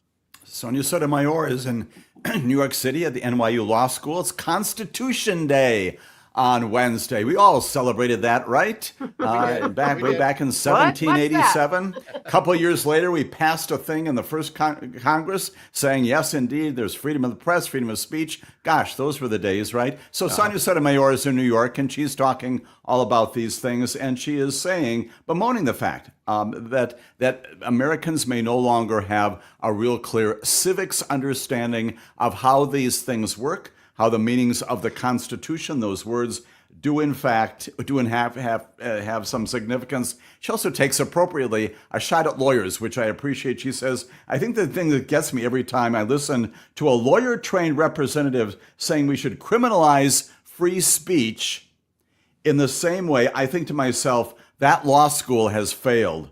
If any student who becomes a lawyer hasn't been taught civics, then the law school has failed. And again, not only is there cynicism by this president and others in Washington and other places around the country, but it's so cynical because it relies upon the incapacity of Americans to understand how things work. And that's just not promoting institutional things. It's understanding what the First Amendment means. Not every single case. It's been decided for 200 years, but the fundamental trappings of it. That's what she is bemoaning, and she is saying that in the midst of an internet that permits you to post anything that you want, that confusion only adds to this huge problem of lack of understanding about how things are supposed to work. So we've got the cynicism that's out there, and it has become a self-fulfilling prophecy, which is a little odd because, people have been making cynical jokes about government as long as there have been governments. But it has that cynicism is built to such a level, Jennifer, that there's people that are willing to essentially allow a government to be overthrown and allow, the First Amendment to be trashed because of their cynicism. It makes it hard to believe that there is a way to start to turn things back. And I'm putting this on your shoulders first, whether you want to talk about media companies or media consumers. What kinds of first steps are there that start to have more people understand the importance of the First Amendment and not allowing presidents to be dictators? I guess I'd go first just to say what we need is for networks, and I would also say for colleges and universities, a few more people to be especially vocal in standing up and resisting this trend. Well, yeah, I agree with that. Right now, people are afraid. At every level, people are afraid. And we need more people to be brave and stand up to everything that Trump is doing, and remind your neighbors, your family, what the Constitution says, free speech, what it really means, and maybe even dig down to the granular stuff. I mean, one of the things about the Kimmel story that really bothers me is what he said and what he didn't say is not in most of the news coverage. He actually, all of MAGA is saying he said a MAGA person killed Charlie Kirk. He did not. He was making fun of Donald Trump. And I scoured news coverage yesterday in the follow-up stories about the Jimmy Kimmel suspension. And I couldn't find many that actually had what Kimmel said and also reflected what MAGA is saying he said. So it's an interesting, there is an Earth 2 over here. And I think people need to really understand that and appreciate it and then try to puncture it. And I think one of the ways we fight back against that is I think we have to start really leaning into alternative communication things. I think network news is on its way out. So what's going to replace it? You know, where's Jimmy Kimmel going to pop up next? He's not going to go back to ABC News or ABC. I doubt it. Where's he going to come? There's got to be alternative spaces. We already know that there are. I think we have to also help support the ones that are there and grow them, like Career and things like that. And maybe that's a start. Yeah. Let's look at another dimension of this, Mark. And it's not, we've been talking about ABC a lot here, but let's talk about the affiliates and the affiliate ownership. Ugh. And now I'm really going to show my age because I grew up at a time when we had what was called the rule of sevens. The most anybody could own was 7 AMs, 7 FM radio stations, and 7 TV stations. And that was it. And now we have these groups that own dozens and dozens of stations and hundreds of stations. And if they have right-wing ownership and biases like Sinclair and maybe Nexstar as well, it's those affiliate groups that are truly the big corporate media, arguably more so than the networks. And that is that just is blaring antitrust issues in my mind, Mark. Well, that's a key thing, because while ABC as an entity doesn't, get regulated, or they don't have to be sanctioned by the FCC, the licenses, they're not licensed by the FCC. The individual stations, local stations, are licensed by the FCC, and that's where the Brendan Carr has them, by the neck. I mean and would you have his Nexstar, for example, which was part of the whole Kimmel thing, got that ball rolling. They have a deal now to get even bigger. That's got to be approved by Brendan Carr and the FCC. So clearly they're going to do whatever Trump wants in order to get bigger and bigger. And if people are complaining about the lack of disparate voices and lack of free speech, which the right wing was talking about, at least during the Biden administration, they need to be looking at these monopolies that are being built up. And if you're Trump, you want monopolies if they're beholden to you, because that just shuts everyone else out. And so Sinclair and Nexstar and places like that are extremely powerful now because they're completely controlled by Trump, and they'll do whatever he wants. And again, not to get too deep in the weeds, although I'm always tempted to do like the entire 3-hour show, Jim, on Hungary and what we're now, I think a lot more people are learning the word Orbanization for Viktor Orban. And I've only got a couple of seconds here, but I mean, I think people are right to be concerned about government not necessarily owning media, but having very friendly people in those ownership positions. Absolutely. Very brief point.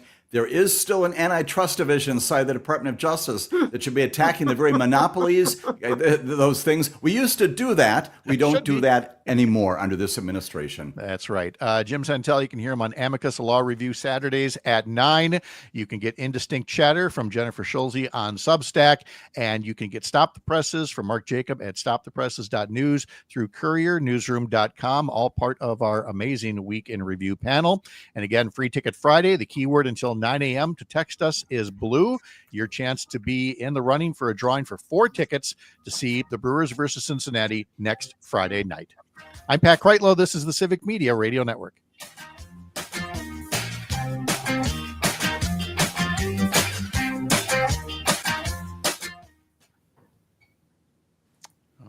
and we are.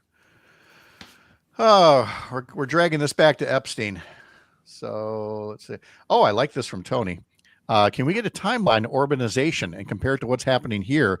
I was thinking that at one point. It's like, yeah, I would like to see a timeline of how things unfolded in Hungary, and I actually think it's Much probably more one of these. slowly. Much Yes, more slowly. Right. and maybe that's the problem again. The boiling the frog. Yeah, we are beating Hungary and even Russia in how fast all of this is happening. Right. There was an article. How about that? Yeah, right, and even more than what happened in Turkey. I mean, Yeah. I'm sorry. The reason I'm laughing is that Parker has sent us a picture of the creature that was crawling up his leg earlier when he went absolutely crazy on air and thought it was a spider, and it's some kind of a centipede. How nice of you, Parker, to get a photo of the offender. Ah. Oh, that was funny stuff. Did you? I assume it's kind of out of focus. Did you smush it and then take the picture, or did you do a born free and gently set it outside, or what? No, it's under the desk now, so I'm just kind of hanging. It's still limbo. there. Yeah, you're still in the swimming pool with the shark. Oh my gosh. Okay. I don't feel good right. You shouldn't, and so at least I know if I hear a blood-curdling scream, I'll know you should have killed it. So, all right, we are back in just about a minute and a half. The people, in this instance, through your radio speakers, into your ears. Why, it's like a movie for your brain. This radio commercial is directed to the business community. If you want to reach more customers, you should be using WMDX Radio. It's that simple. Just email sales@WMDXradio.com and let our crack sales team show you how to make your business grow with the #1 medium known to humankind, the radio commercial on WMDX. Long may you wave. It's the Eco Minute, powered by Clean Wisconsin, your environmental voice since 1970. I'm Amy Barrio. A new analysis from Clean Wisconsin shows AI data centers in the state will use more power than all the homes in Wisconsin combined. Potential energy demand has been disclosed for just 2 projects in the state, the Vantage Data Center in Port Washington and Phase 1 of the Microsoft Data Center in Mount Pleasant. Those 2 projects alone require a combined 3.9 gigawatts of power, which is enough energy to power more than 4 million Wisconsin homes. Wisconsin has just under 3 million housing units in the entire state. Senator Tammy Baldwin has announced Senate passage of a bill that will help protect Wisconsin lakes. 30 seconds.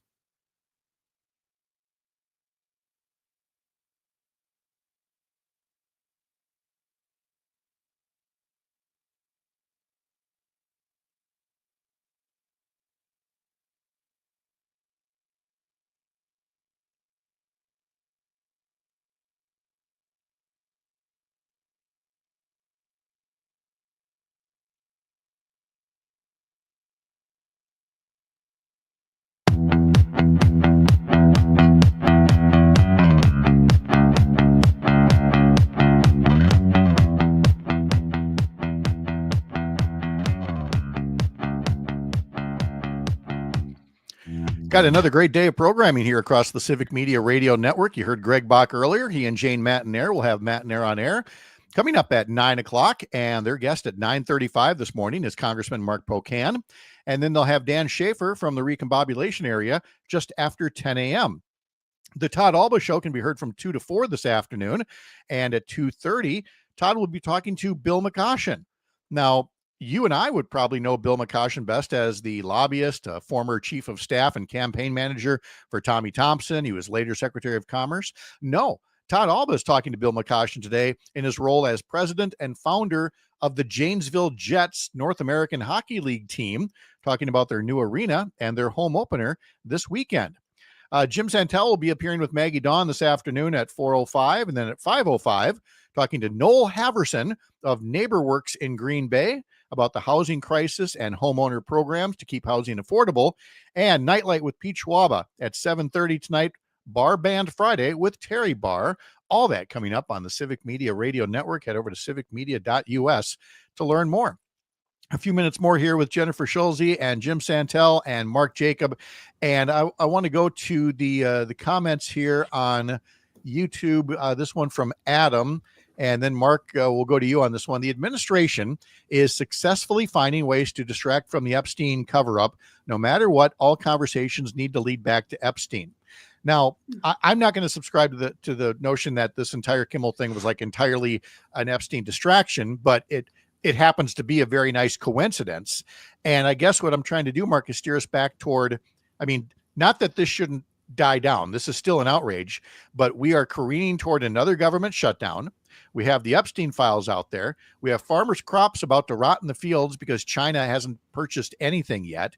And so somewhere along the line, we've got to juggle many plates at once and keep people focused on some of the things that are really going to impact them. Right. I mean, yes. I mean, the real trick there, Pat, is that the Epstein files doesn't directly affect you unless you care about, children getting sexually assaulted, which all of us should and do care about.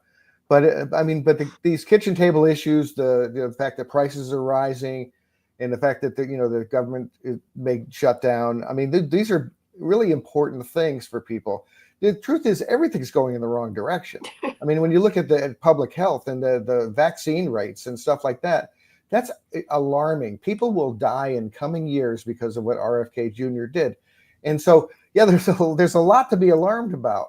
But what we really ought to do is put it all under a big umbrella and say that everything's moving in the wrong direction because Donald Trump doesn't give a crap about anything but his own money and power. And same thing with all the Republicans who are enabling him, and they've got to be stopped. Jim, if we were focused elsewhere, one of the cases might be on the Epstein case, the way that Assistant Attorney General Todd Blanche did not exactly put on a textbook case of how to deal with Epstein co-conspirator, co-offender, co-predator Ghislaine Maxwell. He did a terrible job of interviewing her. And again, he should not have been doing that in the first place, but putting aside his incompetence. Again, this is the Deputy Attorney General, the second in command of the United States Department of Justice. Listen to what he said about the reasons why he did that. He said the point of the interview was not for me to pressure test every single answer she gave, of course. Well, if you really want to find the truth, that's what good investigations do, Mr. Yes. Deputy Attorney General. You've been a lawyer for a long period of time. You have no business being in that job if you don't understand how your own department works. And then here's the big one. The point of the interview was to allow her to speak, which nobody had done before. Again, Mr. Attorney General, Constitution, she had a trial. She has a right not to testify. That was the forum in which she could have taken the stand and told America everything that happened here. She had that forum, and he again repeats this notion that the American people should have had a chance to determine whether she is credible or not. There was that opportunity. She chose, constitutional right, not to pursue it. And what are you doing now, providing this additional forum? Are you going to go around as to every defendant who testified at trial, following which they're convicted, and say, you should have a forum. Let's sit down and just have a freewheeling discussion about things. This is so absurd. And again, it's coming not from someone who may not know about this. This is the second in command of the United States Department of Justice. It is horrifying, shocking, bewildering, and completely robbing him of his credibility. Jim Santel is just getting warmed up. More preaching coming up on Amicus, a law review tomorrow at 9 a.m. across the Civic Media Radio Network. And Jennifer, I'm going to give you the last word to just to again remind people on any one of these things.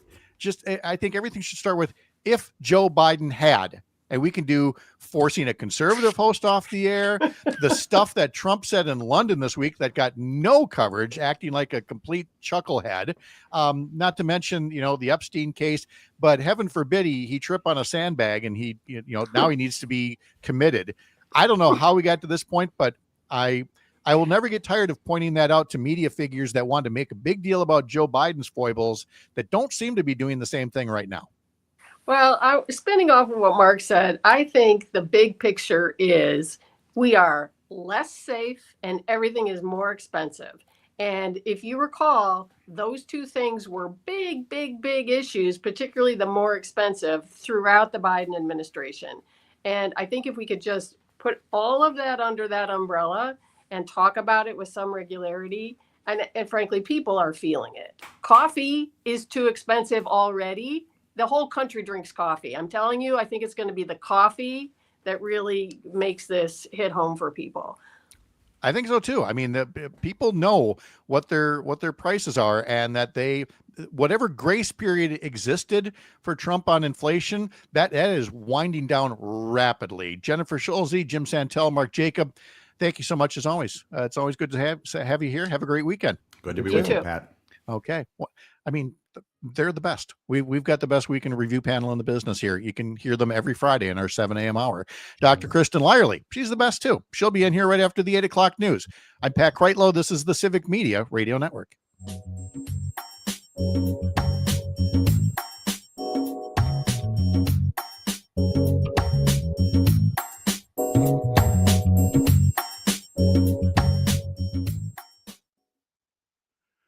Thank you, Adam. World-class segment. Yes, they were.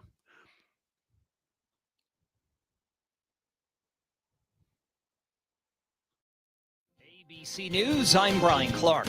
Chinese state media says the scheduled call between President Xi and President Trump is taking place right now. One issue expected to be the future of TikTok. President Trump said Thursday, we're pretty close to a deal. We may do an extension with China, but it's an extension based on the same terms that we have right now, which are pretty good terms. I was in the UK, and on his way back to the U.S., the president told reporters that broadcasters that criticize him should lose their licenses. The CDC's vaccine advisory panel will vote today on any changes to hepatitis B vaccine schedules. That's a day after Robert Kennedy Jr.'s handpicked panel changed the recommendation for the measles, mumps, rubella, chickenpox shot to split into 2 doses and not be given to children under 4. Today, the House and Senate expected to vote on short-term government funding measures, but Republicans and Democrats each have issues with different aspects of the plans. That means an October 1st government shutdown is possible. This is ABC News. 92.7 WMDX, Madison's real news and great conversation, and home to the Todd Allball Show, Monday through Friday from 2 to 4.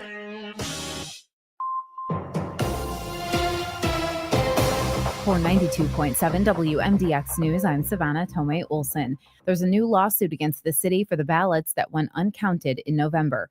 193 ballots were found by staff after Election Day, and multiple investigations have found that no one outside the clerk's office was told about it until over a month later.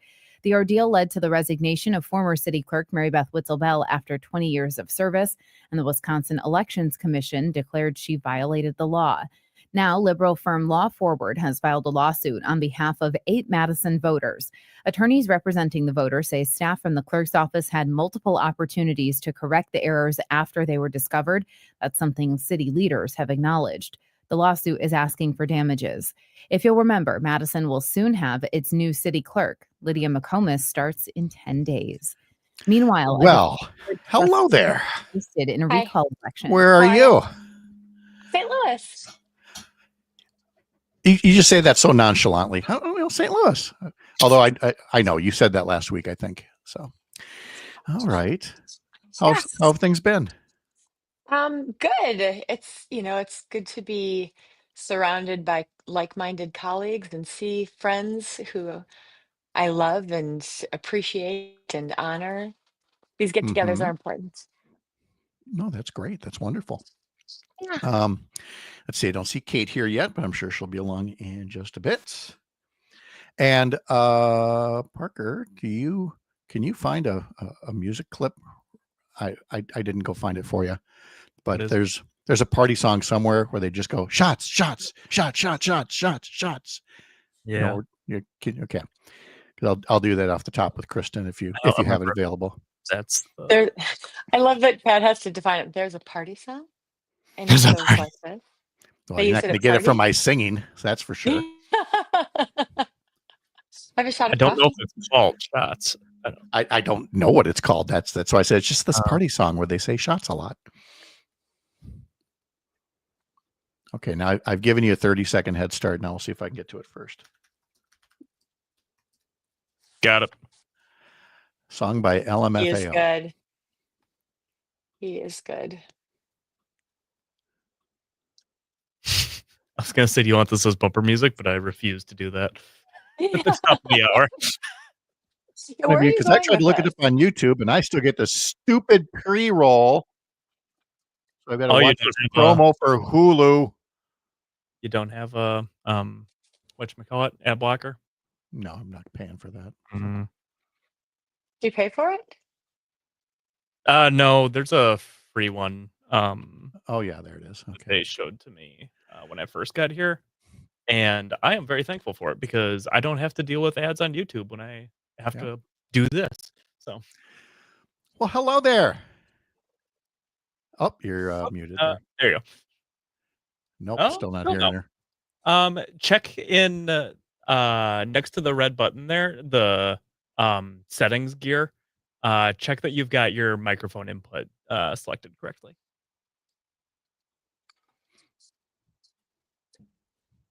There's Brittany. She's got her, but still waiting to hear Morning. from Kate Good here. morning. So Kate's going to check her connection and her settings and all of that. Okay. Can you guys? Yeah, hear there me? you go. Yep. Here I you might put. just, I don't know what's going on the mic, so I'll That's just okay. use the computer. Yeah, This actually sounds really good. You for sound fine. Yeah. Okay. You are good to go. Okay. We got just about 45 seconds. you.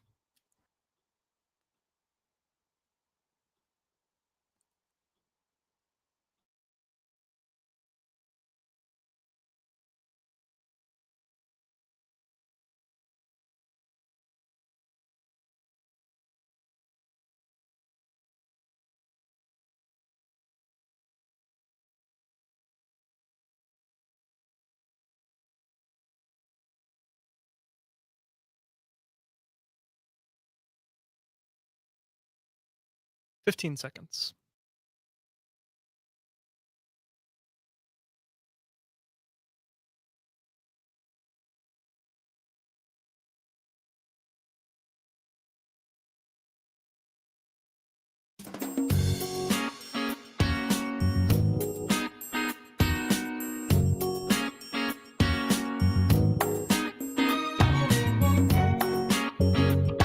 Live across Wisconsin on Civic Media, you're listening to Mornings with Pat Kreitlow, powered by Up North News. Now, from our Lake Wissota studio, here is the founding editor of Up North News, Pat Kreitlow. Hey, good morning. It is 8:06. It's nice to have you back here up north on a Friday morning, September 19th, 2025. Parker Olson producing us down in Madison Studio A2. Meteorologist Brittany Merlo is standing by. So is Dr. Kristen Lyerly. And so is our friend Kate Duffy from Motherhood for Good, talking about a big time diaper drive that you can be a part of and maximize your contribution. All that is coming up. Before we go to Brittany, I do want to welcome in Dr. Lyerly and do so with a note from the text line from Jim in Brookfield. Good morning, Pat. I am now a member of the new knee club. Having had the replacement surgery on Wednesday, I am icing and rehabbing, following Dr. Lyerly's advice. It's good to have a doctor in the Civic Media house. Again, from Jim in Brookfield. Amazing. Congratulations, Jim. Hang in there. It hurts. It's Uh, hard.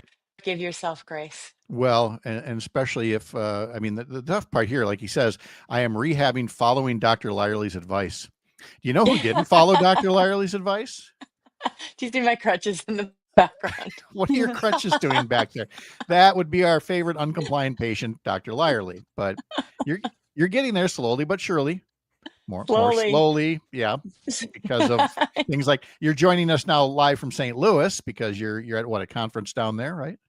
Yes, I'm at a conference for the American College of Obstetricians and Gynecologists, and we are learning about birth control and maternal mortality, how we can save more moms, and just coming together and teaching each other. And it's just great to be together, especially in this environment that is kind of no, it's definitely anti-health. The Yeah. general culture feels very anti-health, so to hang out with doctors and just re-center ourselves feels really good and important. Exactly. So, all right. Well, we'll hear more about that, but we're going to visit with Kate Duffy in a sec. First, we got to get the Free Ticket Friday keyword out there and Brittany's forecast. So for Free Ticket Friday, this is the last one. So if you want to go see the Brewers versus Cincinnati next Friday, 7:15, get on that Civic Media app and text us the keyword blue, like the color, BLUE, before 9 a.m. Then there will be more keywords throughout the day, more chances to enter. One of those entries statewide will be drawn and win those tickets to next Friday's game. So again, blue before 9 o'clock. All right, now let's get to Brittany with a forecast for the weekend that is just splotchy. It's just going to be a splotchy looking radar all weekend long. You might get rain, you might not. And if you want a pinpoint forecast, Brittany says, tough beans. Pretty much. Yeah. It's not going to happen. We're trying our best, but this system is big. It's going to be slow moving across the state. It is going to take up today, tomorrow, into Sunday. And another one wants to quickly sneak by on Monday and into Tuesday as well. So we have a wet next few days. Do not forget the umbrella, or maybe toss the raincoat nearby. You're going to want it because these are going to be on and off, and then really ramping up at times where they do have the potential to drop some decent to heavy rainfall. Widespread, I'm thinking expect a half an inch widespread. But a lot of these thunderstorms could put down an inch, so you could total up near 2 inches by the time this weekend is said and done, maybe more in places. And then like that heavy rain, like I said, into early next week isn't going to help either. So this system is moving in. We've got 2 fronts sandwiching us in the state right now. More spotty showers south, more moderate rainfall, maybe some rumbles of thunder up north. Temperatures are about 55 degrees to nearly 70 across the state. And we're going to continue to see numerous showers through this afternoon. Some thunder too, especially as we go into this evening and overnight. So we're going to get a little bit of a harder hit. Maybe a break tomorrow morning, but more showers spark in the afternoon and more storms, especially east all across the state, those tomorrow afternoon and evening. And then Sunday might be the driest day, maybe, hopefully, fingers crossed. But then that heavier rain moves in again Sunday night and into Monday. Also, beach hazard statement, Lake Michigan shores and in Douglas County, those waves are high. And those temperatures in the mid-60s up north to about 80 degrees for highs today.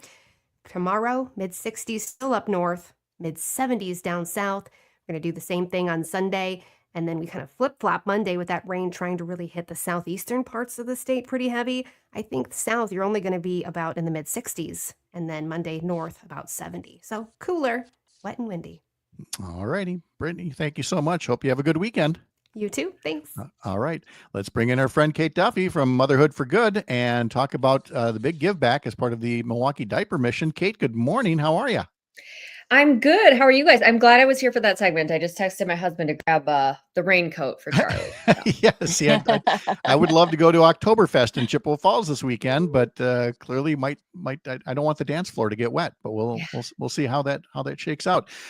This is normally where I promote the newsletter. You can sign up for it at upnorthnewswi.com. So hit subscribe in the top banner. But I'll tell you, the newsletter this morning is all about the exact same thing that Kate's going to tell us about, the Milwaukee Diaper Mission and the big give back. And so, Kate, tell us what you and your Motherhood for Good friends are up to with the Milwaukee Diaper Mission. Yeah, so we are raising money right now for Milwaukee Diaper Mission and for their annual big fundraiser called the Big Give Back, and it runs through this Sunday. And so there's a few days left to get your donations in, and there's lots of upsides to doing that. So basically, the Milwaukee Diaper Mission formed 5 years ago by Megan Johnson when she was learning about everybody struggling with the cost of diapers and what happens when you can't afford diapers, and the fact that Milwaukee didn't have a diaper basic needs bank. There are some throughout the state, but there wasn't one in this area. So she started Milwaukee Diaper Mission, and they collect donations and diapers and work with many community partners like community centers and food banks to distribute them so that anybody on the ground in the communities who needs diapers can get them. Because as we know, parents, especially parents of babies, have so many things to be concerned about. Being able to afford diapers should not be one of them because they're very, very expensive. Most families, it costs about $100 a month. And, if you're going through a tough time, you can't use SNAP or WIC to buy them. So it really is a need that's being filled here. And so this is my second year fundraising with them, with my own fundraising page in the Motherhood for Good community. So we're looking to get as many donations their way as we can. And Kristen, you've talked to and worked with enough new moms or moms to be that, yeah, people are familiar with things like food assistance and food banks, but there are all these other basic necessities, diapers high on that list that people sometimes have trouble affording as well. Oh, Pat, I have 4 sons. I've been there. And it is crazy that you can't use SNAP or WIC to buy diapers. What are you going to do without diapers? Right? I mean, come on. So friends, please follow Kate MilwaukeeDiapermission.org. Please pitch in. These are families in need, and these are absolutely basic, essential, necessary items. And there's also what a matching element Yeah, to the so contributions.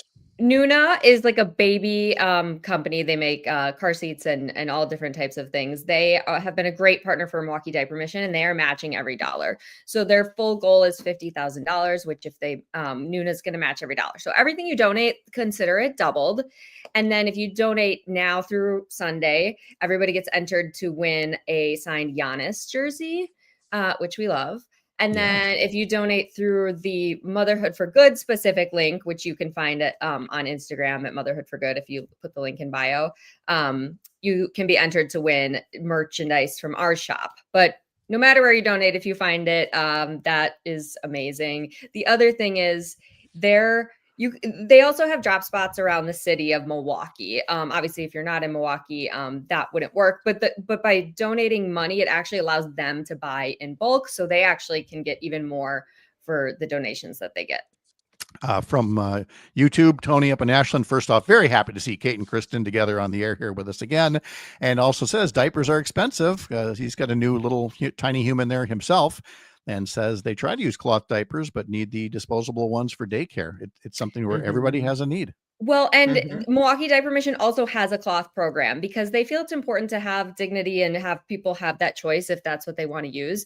But the daycare thing that's important too. Our newer daycare, I do have to drop diapers off. And if some people can't afford them, they actually can't even bring their kids to daycare, and then they miss out on work. So it's a domino effect. Can we talk about how fun it is that Giannis and Mariah, his wife, are engaged with this organization and have really helped out over the years? I think that really speaks to how important this is and just how dedicated they are to building community.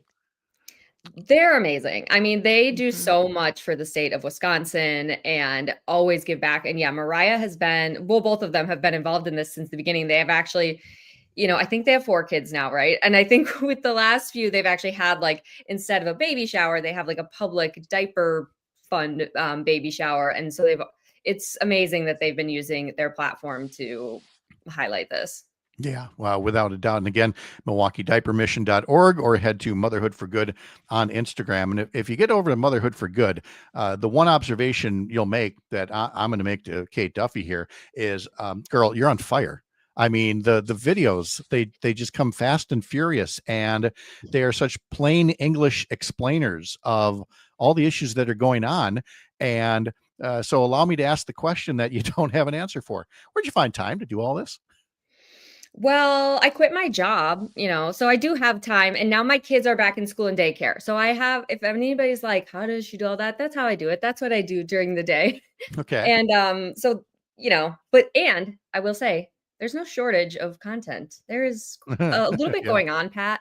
So there's lots to talk about. Oh, there is. I mean, from the breakdown of, how schools are funded in the state to some of the national issues as well. So you've got that outlet at Motherhood for Good. Kristen, of course, you're making your own videos, Fast and Furious. And there's also this show that you find some time to do on the weekends, right? Yeah, the Dr. Kristen Lyerly Show. We're doing a spicy one this weekend too. We're Ooh, switching it spicy. up a little Okay. bit. All right. It is spicy. We're talking about the Charlie Kirk assassination, and we're Okay. getting the perspective of some former Republicans and some folks who were not necessarily familiar with Charlie Kirk before all of this. So it's community discussion, and it's what everybody's talking about these days. So tune in. Yeah, you can hear the Dr. Kristen Lyerly Show Saturday and Sunday at 3 p.m. on WISS in Oshkosh Appleton. That's at 98.3 and 96.5 FM. And on Sundays in the Green Bay area, Sundays 9 a.m. at WGBW 97.9 FM and 1590 AM for the Dr. Kristen Lyerly Show. Kate, no, go ahead, Kristen. Wherever you get your podcasts. Podcasts. Yes. Podcasts are extremely important too. And now, Kate, I know you've done a couple of either podcast episodes, you've done some interviews, through Instagram as well. Is there any particular thing that people should be looking for with regularity, or just keep coming over to that Instagram feed for all the latest that you're working on? Subscribe to the Substack. That's where it's sort of a newsletter, but also just deeper dives into things, although I'm trying to get more consistency. And then, yes, I think I'm going to bring the the podcast back, which will also be available like on YouTube. And I'm going to try for once a week. I'm like always nervous about committing to things, but yes, looking for more regularity for you all and myself. Okay. And that again that's at motherhoodforgood.substack.com. Everybody's getting the Substack. Some use it better than others. I haven't put up anything there for a year, but I get to Well, you yodel already over have here. that. You're already writing and doing this. Right. I get to yap here, so I'm doing just fine. Kate, it's great to see you again. Thank you for all you do and for telling people about the Milwaukee Diaper Mission. And again, either milwaukeediapermission.org or go through Motherhood for Good and click on the links there. Great talking to you, Kate. Thank you so much. You too. Thanks for having me. Have a good Friday. You bet. And still ahead, we're going to be talking to Mike Clemens, talking about sports. The Packers going to Cleveland for the weekend and the Brewers starting to wrap up the regular season. I'm Pat Kreitlow. You're up north.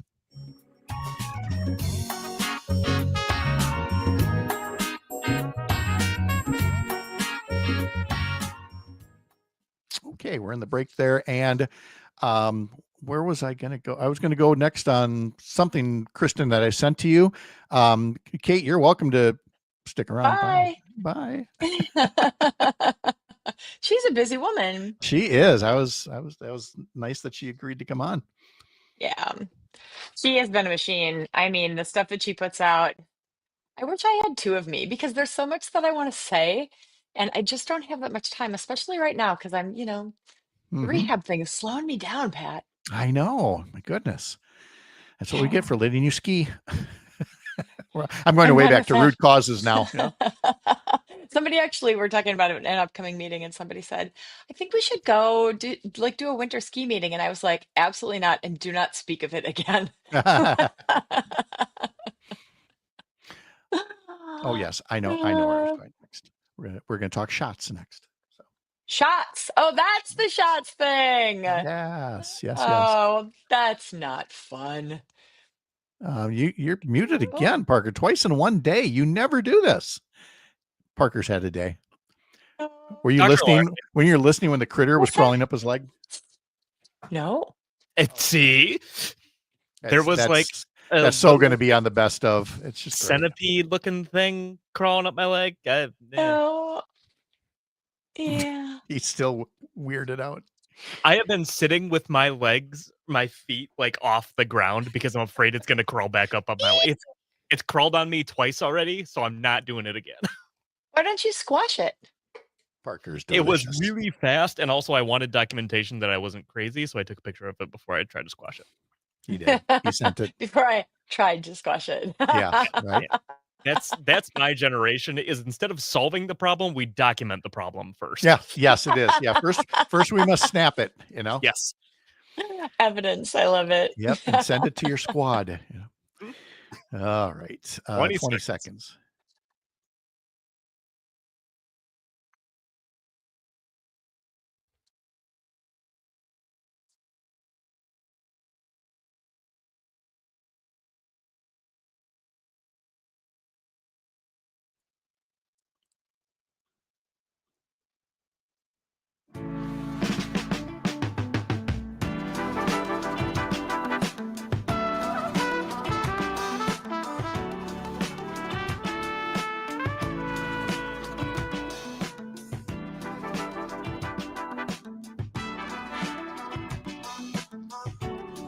We got Brewers baseball tonight against the St. Louis Cardinals. Coverage begins at 6:40 on stations in Richland Center, Oshkosh, Racine, Kenosha, Park Falls, or Hayward.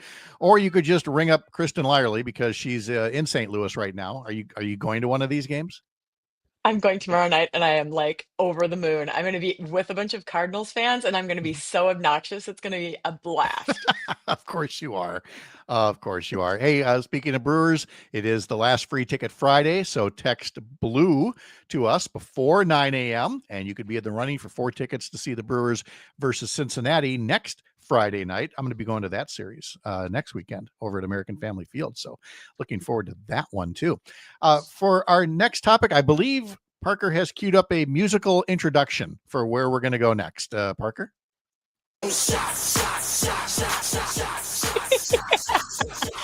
Pat is lifting a glass. It's a shot glass. It's a shot glass that I'm waving in the air like I just don't care because I don't get to use it. It's not those kinds of shots, but it was a great visual prop. Today is shot day. Flu shot, COVID shot, and for the first time RSV. So yeah. I get triple jabbed today. And I say that first off because y'all should be doing something like that too, depending on what is right for you. But also because this is a bit of a melancholy day. You'll recall that sometime back, Robert Kennedy Jr. just fired all the members of his vaccine advisory panel, put a bunch of other folks on, and this group is going to be engaged in some severe quackery today as they disregard anything related to science and evidence. And I believe one of the things they did yesterday, Kristen, was having to do with the MMR, measles, mumps, rubella vaccine and the recommendation for parents. And today they're going to say something equally dumb about the COVID vaccine, I'm sure. Yeah, I think hepatitis B is also on the docket for these Yes. folks. Yep. It just doesn't make any sense. I don't know if you watched the testimony with Susan Menares. She's the Yes. fired CDC director that is a Trump supporter and was promoted and appointed by RFK Jr. and then subsequently fired. And he fired her because he wanted her to pass the recommendations of his committee without looking at them, just rubber stamp them. And she said, but wait, I'm a doctor and I have an obligation to science. I have to at least, look at them. And he said, nope, rubber stamp. And there are certain people who need to be fired, and I need you to fire them without questioning. And that's not what a leader does. And to hear her testimony and how frustrated she was because she's on their side. She believes in them.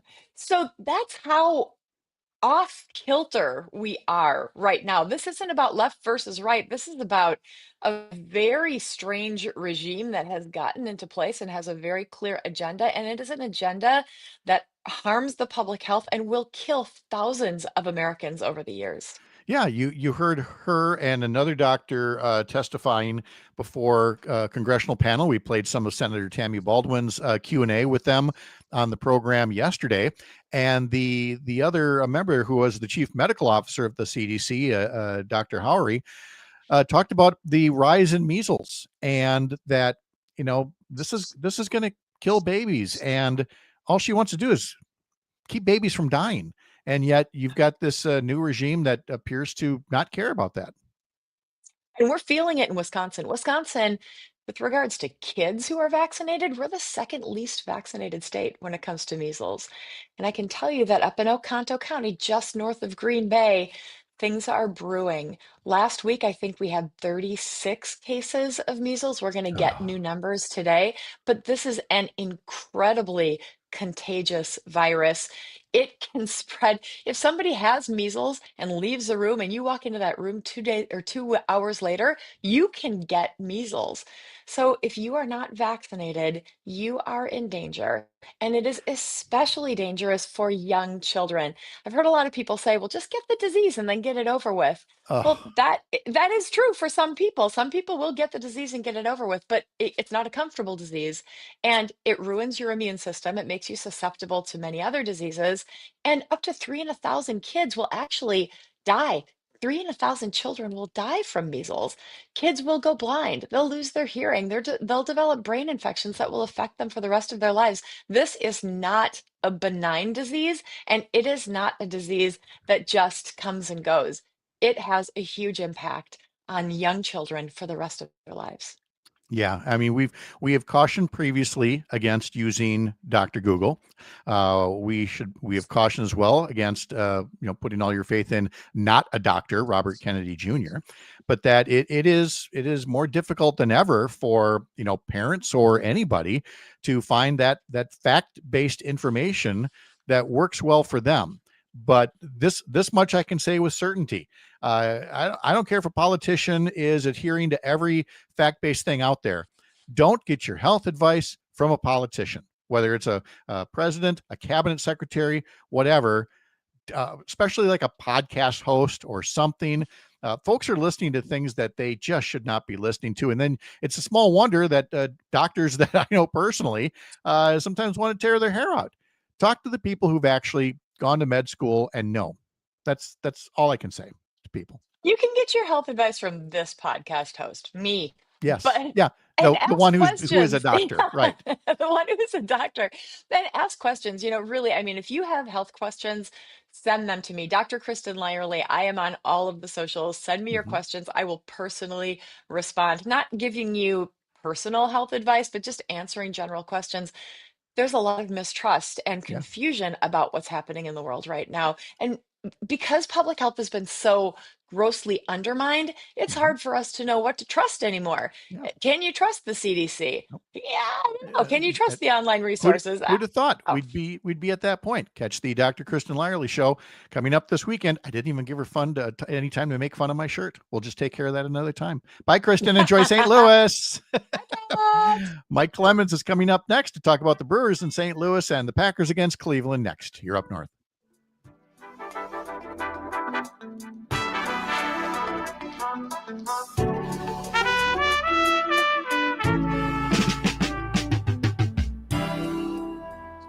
My very non-plaid shirt.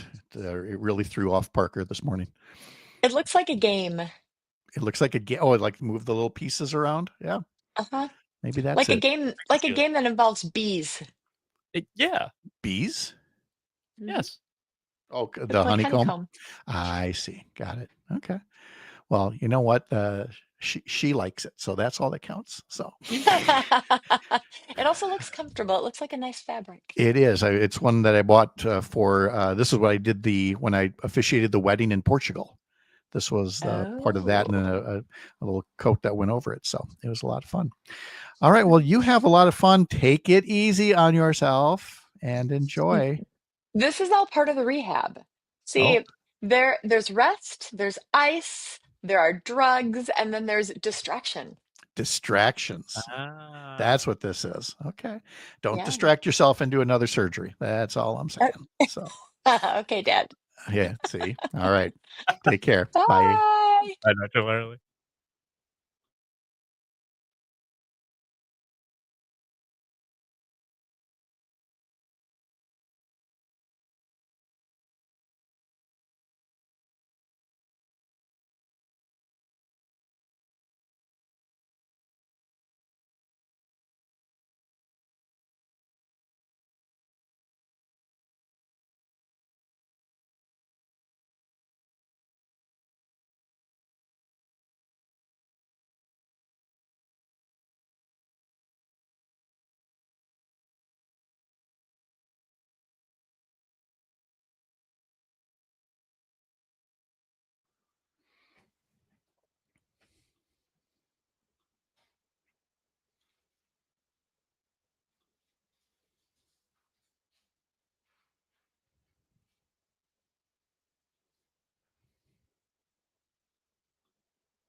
Here, that'll work.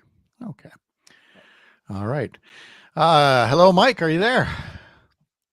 Hi, Pat. Hi. Good to hear from you. You doing well? A little tired, but ready to go. Okay. You in Green Bay this morning? I am. I am. All right. Before you, Peak show last night, and when do you head to Cleveland? got done tomorrow. Okay. Tomorrow, and then come back Tuesday. All right. Gotcha. All right. We're up in 2 minutes. See you in a bit.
Back in 30 seconds.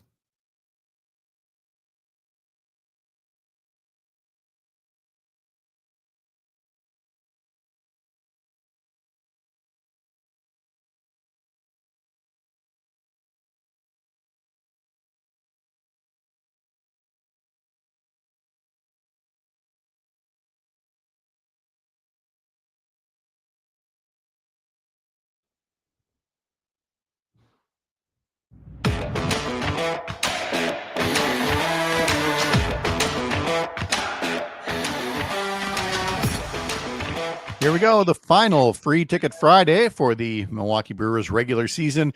Your chance to win 4 great club level seats to see the Brewers play next Friday against the Cincinnati Reds in the final homestand of the regular season. It's a night game. You've got to be able to get and use tickets through your phone. You got to have that Civic Media app, use the text feature. And before 9 o'clock this morning, text us the word blue, like the color, BLUE, and you will be in the running. There will be more keywords throughout the day, more chances for you to enter. And then of all those statewide entries, one will be plucked out and will be winning 4 tickets to see the Brewers against Cincinnati next Friday night. Again, blue is what you want to text to us. We'll talk more about the Brewers playing in St. Louis tonight in just a bit, but let's get started on the Packers first as we bring Mike Clemens in to talk to us about some of the sports that we'll be able to take part in watching this weekend. Mike Clemens, how are you? Good morning, Pat. Good to see. Good to hear from you. Rather, you're in Green Bay. You're going to be heading to Cleveland before too long. Yep, we got practice today. We got Matt LaFleur, and we're trying to get some more answers on what happened at practice yesterday. You know, they let us in before the start of practice. We get to see the warm-ups. We get to see them do some drills, a little bit of passing around. They put up these big tarpaulins now, and it's been millions of dollars with the new convention center across the street. They don't want anybody looking in. I suppose if you're a kid with a model drone, you could take videos or something. But, you know, the top secret stuff, because they're going to be working on game plan stuff like 2nd and 3rd downs on a Thursday. And so they kick us out. So then, you know, it's like for the next 2 hours, you're kind of waiting around. And then you get a little text like, okay, practice is wrapping up. So you go downstairs and you stand outside the door. They open it up and you go in there and you talk to these players. And I'm talking to Isaiah McDuffie, the linebacker, about, so what about this rookie tight end the Cleveland Browns have that you guys are going to have to cover on Sunday? Number 44, Harold Fannin Jr. out of Bowling Green, like your 67th pick overall in the draft. And he set an NFL record, most receptions from quarterback Joe Flacco for an NFL tight end in their debut. And I said, he's almost had been like a Tucker Kraft year, right? And he didn't even blink. Said, yeah, no. And he told me about this player and how they would defend him and whatnot. And then after the locker room period's over with, they close the doors. The injury report comes out and it says Tucker Kraft, limited, suffered a knee injury. And ESPN jumps on it right away, and their official sources tell them, yeah, Tucker Kraft went down today at practice with a knee injury. He's being evaluated. Like, oh, no. Oh, no. And then about 5 o'clock, NFL Network said, yeah, well, initial evaluations say they think he just may have tweaked it, not season ending, more tomorrow when LaFleur talks to you guys at 11 a.m. So it doesn't sound like he'll be playing against the Cleveland Browns this weekend. But, you know, after they're still waiting for Christian Watson to come back. And then Jaden Reed, had surgery, broke his collarbone in that opening drive in the win over the Commanders, diving for that what would have been a touchdown pass. So he had surgery for his broken collarbone and his stress fracture in his left foot, the Jones fracture. And then you're looking at Romeo Doubs and Matthew Golden as your wide receiver targets. And that's why Tucker Kraft was so favored in the last couple of games. Well, and he was living up to the expectations. He was generating, real excitement. And so now you see this and the thing with Jaden Reed. And look, I mean, injuries are part of sports. It's just that some years you see more snake bit than others. And folks could be forgiven for wondering, well, are we entering that kind of snake bite territory? Probably still too soon to say, but the lack of concern is not at 0%. Should we put it that way? No, so yeah, so so in terms of backups, I talked to you about this during training camp. Like after Tucker Kraft, who they really got a tight end? Because Luke Musgrave, who was drafted at the same time as he was, was not looking good at the start of camp. Things have moved along though, and number 88 is doing a better job of running his routes and making receptions. So this is his opportunity against an 0-2 Browns team to step up at that tight end position, make some receptions. Also, there's a guy that they picked up from the Falcons last year, big guy, kind of built like Tucker Kraft, a John Fitzpatrick, who's now had a couple catches. He seems to have passed Ben Sims, who they picked up from the Vikings last year. So they've still got 3 more tight ends on the roster to get them through. Let's say if Tucker Kraft's out the next couple of weeks, it's been really quiet this week in Green Bay after all the hoopla with their opening game against the Lions and then their primetime game against Washington. It's kind of been like crickets this week. And you know what? I was saying to somebody in the locker room yesterday as we're in our media time, I said, this will all change next week because we go to Dallas. I was just going to say that. I'm like, it's tough to get excited for Cleveland, but Dallas is next on the schedule the following Sunday. That's a Sunday night game. Yeah.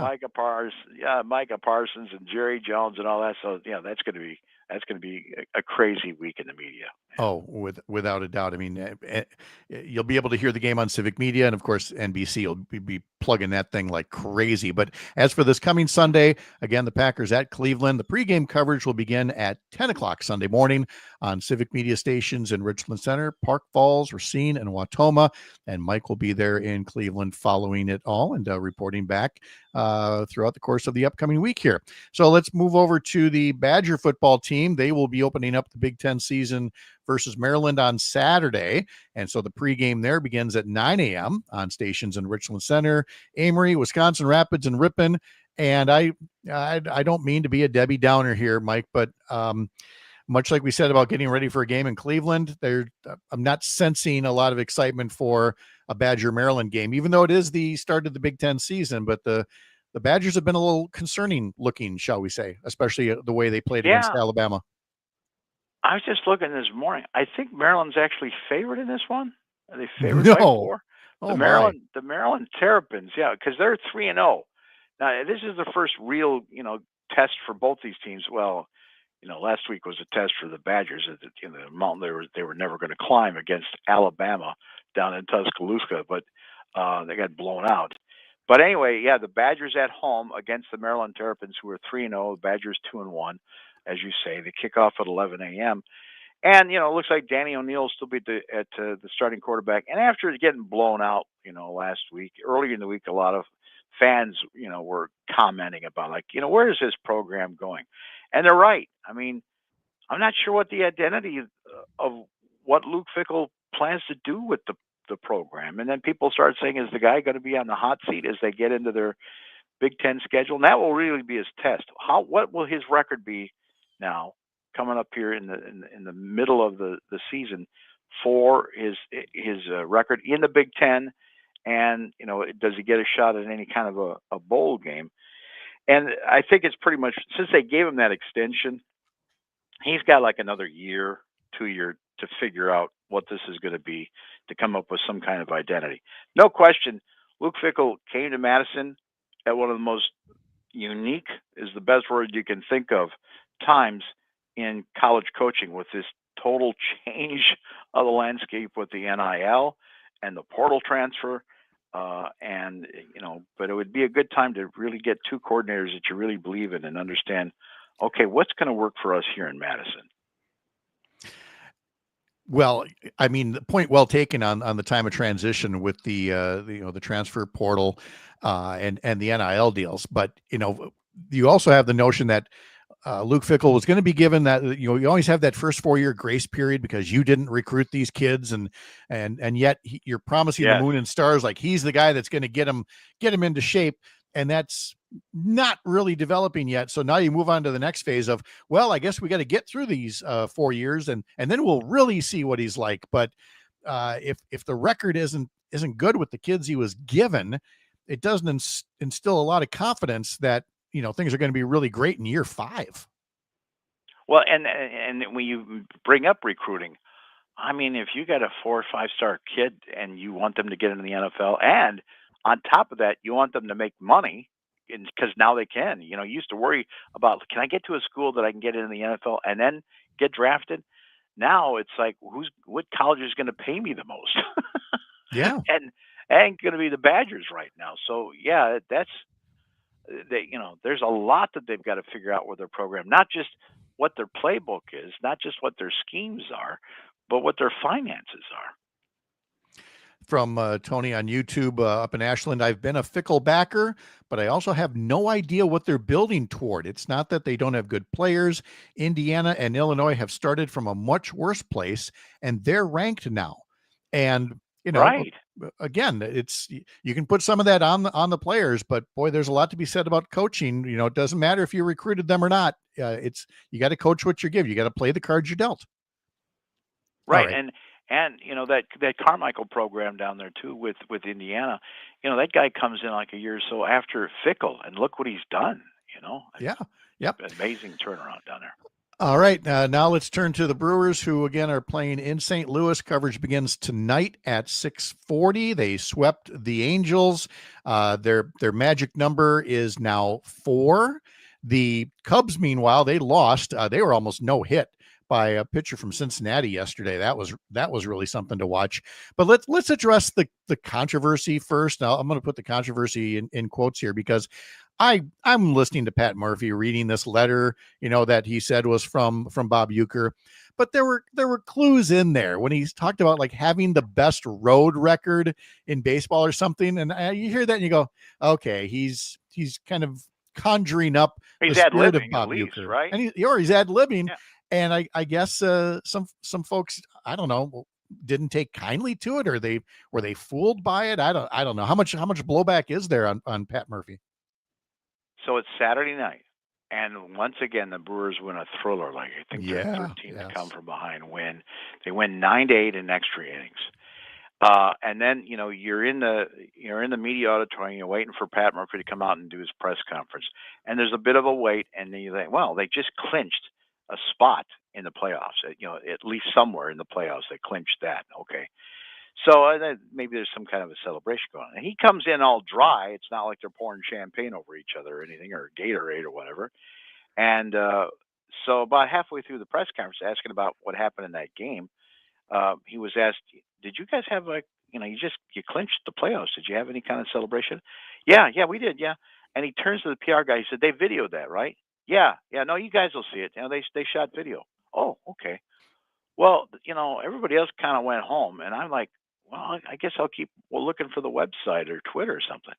And about 2 a.m. comes this thing it's a video, and they've dimmed the lights, and instead of the bottles of champagne and the goggles, they've dimmed the lights, and they've got champagne glasses, and they're going to have a little classy champagne toast.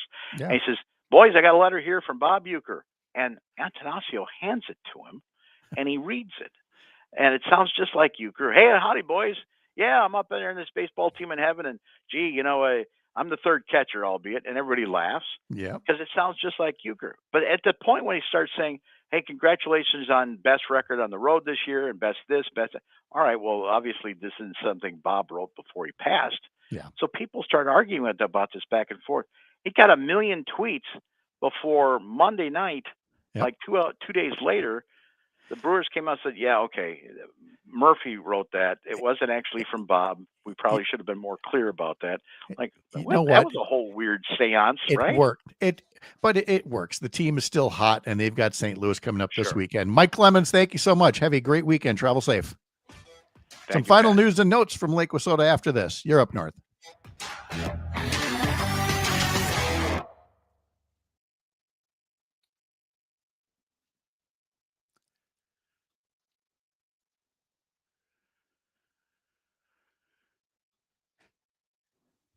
Thank you, Mike. Thank you, Dom. Thanks, Dom.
All right, Free Ticket Friday, last call from this program. You've got till, well, about 7 more minutes to text in the word blue, like the color, BLUE. Text in blue through the Civic Media app for your chance to win 4 tickets to see the Brewers versus Cincinnati next Friday night.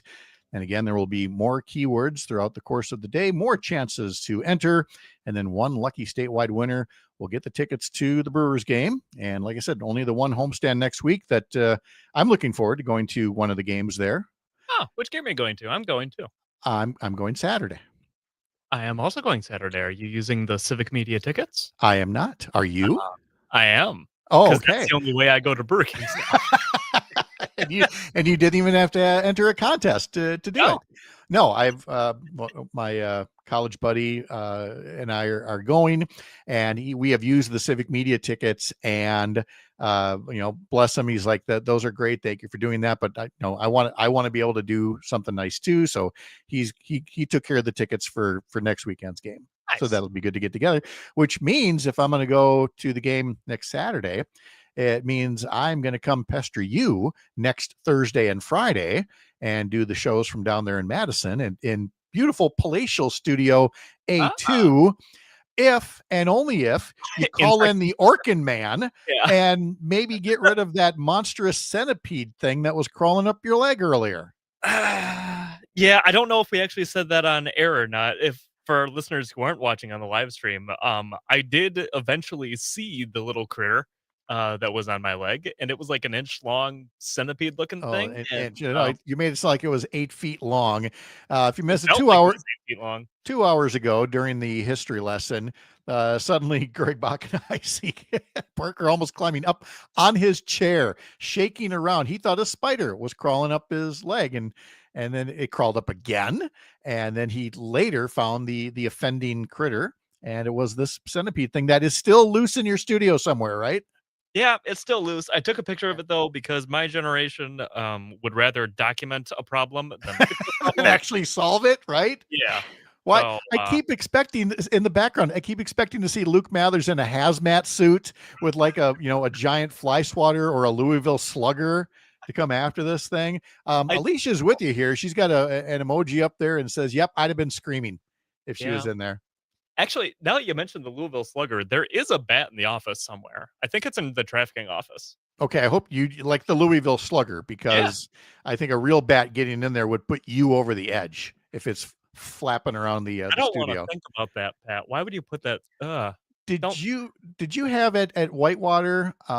Did you have bats that would sometimes get into off-campus housing or things like that?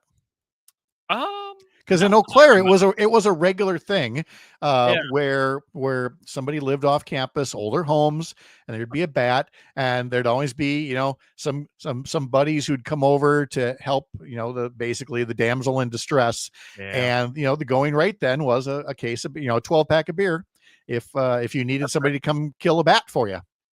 Kill? Well, of course, kill. Don't kill or the let bats. it out, whatever.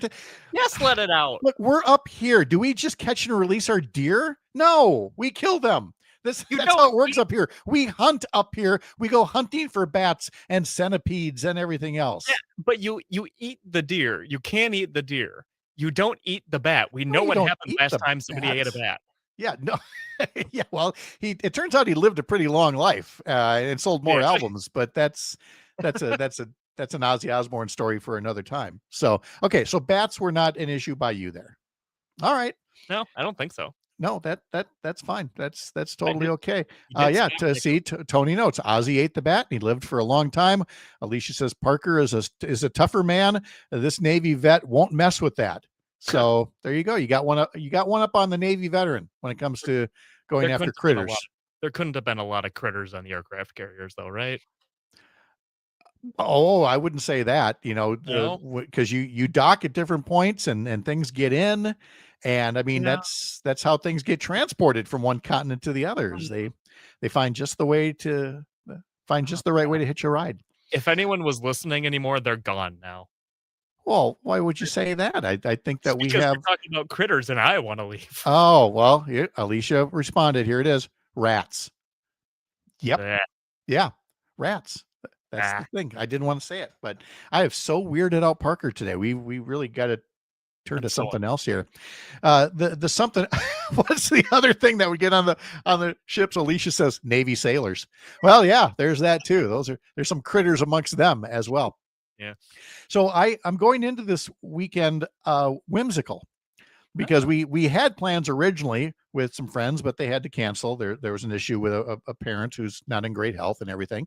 And you've seen the weather forecast from Brittany. I mean, it's as hit or miss as it gets. Yeah. So we've just decided we have to just kind of play it loose. I mean, especially with the weather. If the weather's nice, we might go to Oktoberfest. If the weather's really nice, we'll get on the boat one last time. Here we thought we're already done, but we might get one more in. Or if the weather's just iffy enough to go outside, we'll get some yard work done. I've noticed a lot more leaves have fallen in the past 24 hours. Yes. They haven't really started coming down yet, but they're making their appearance known. Yeah, there's one street that's come down. And who knows? It might be a total washout, and I'm just watching the Brewers and the Badgers and the Packers all weekend. We will see. That's okay. This is not like me. We are planners. We are very much. I mean, I already told you where I'm going to be next weekend with you and with the baseball game and everything else. I know where I am the couple of weekends after that, and so we're here. It's like that Saturday Night Live skit where the teleprompter goes out, and we're just like, what do we do? I don't know. What do you want to do? I don't know. What do you want to do? There's going to be a lot of that tomorrow over coffee as we decide what it's going to be. But that'll just give us something to talk about on Monday, which is what we do along with, because we can't. Yeah, we can't just do news and politics. If we learned anything today, have fun with the Whitewater game, and we'll talk to you on Monday. You have a good time doing whatever it is you end up doing. Whatever it is. Again, it's a weekend of whimsy. We'll just see. Up North News is the Wisconsin digital outlet for Courier, a pro-democracy news network building a more informed, engaged, and representative America. I'm Pat Kreitlow. Enjoy your weekend of whimsy. We'll see you Monday morning, 6 a.m. here up north.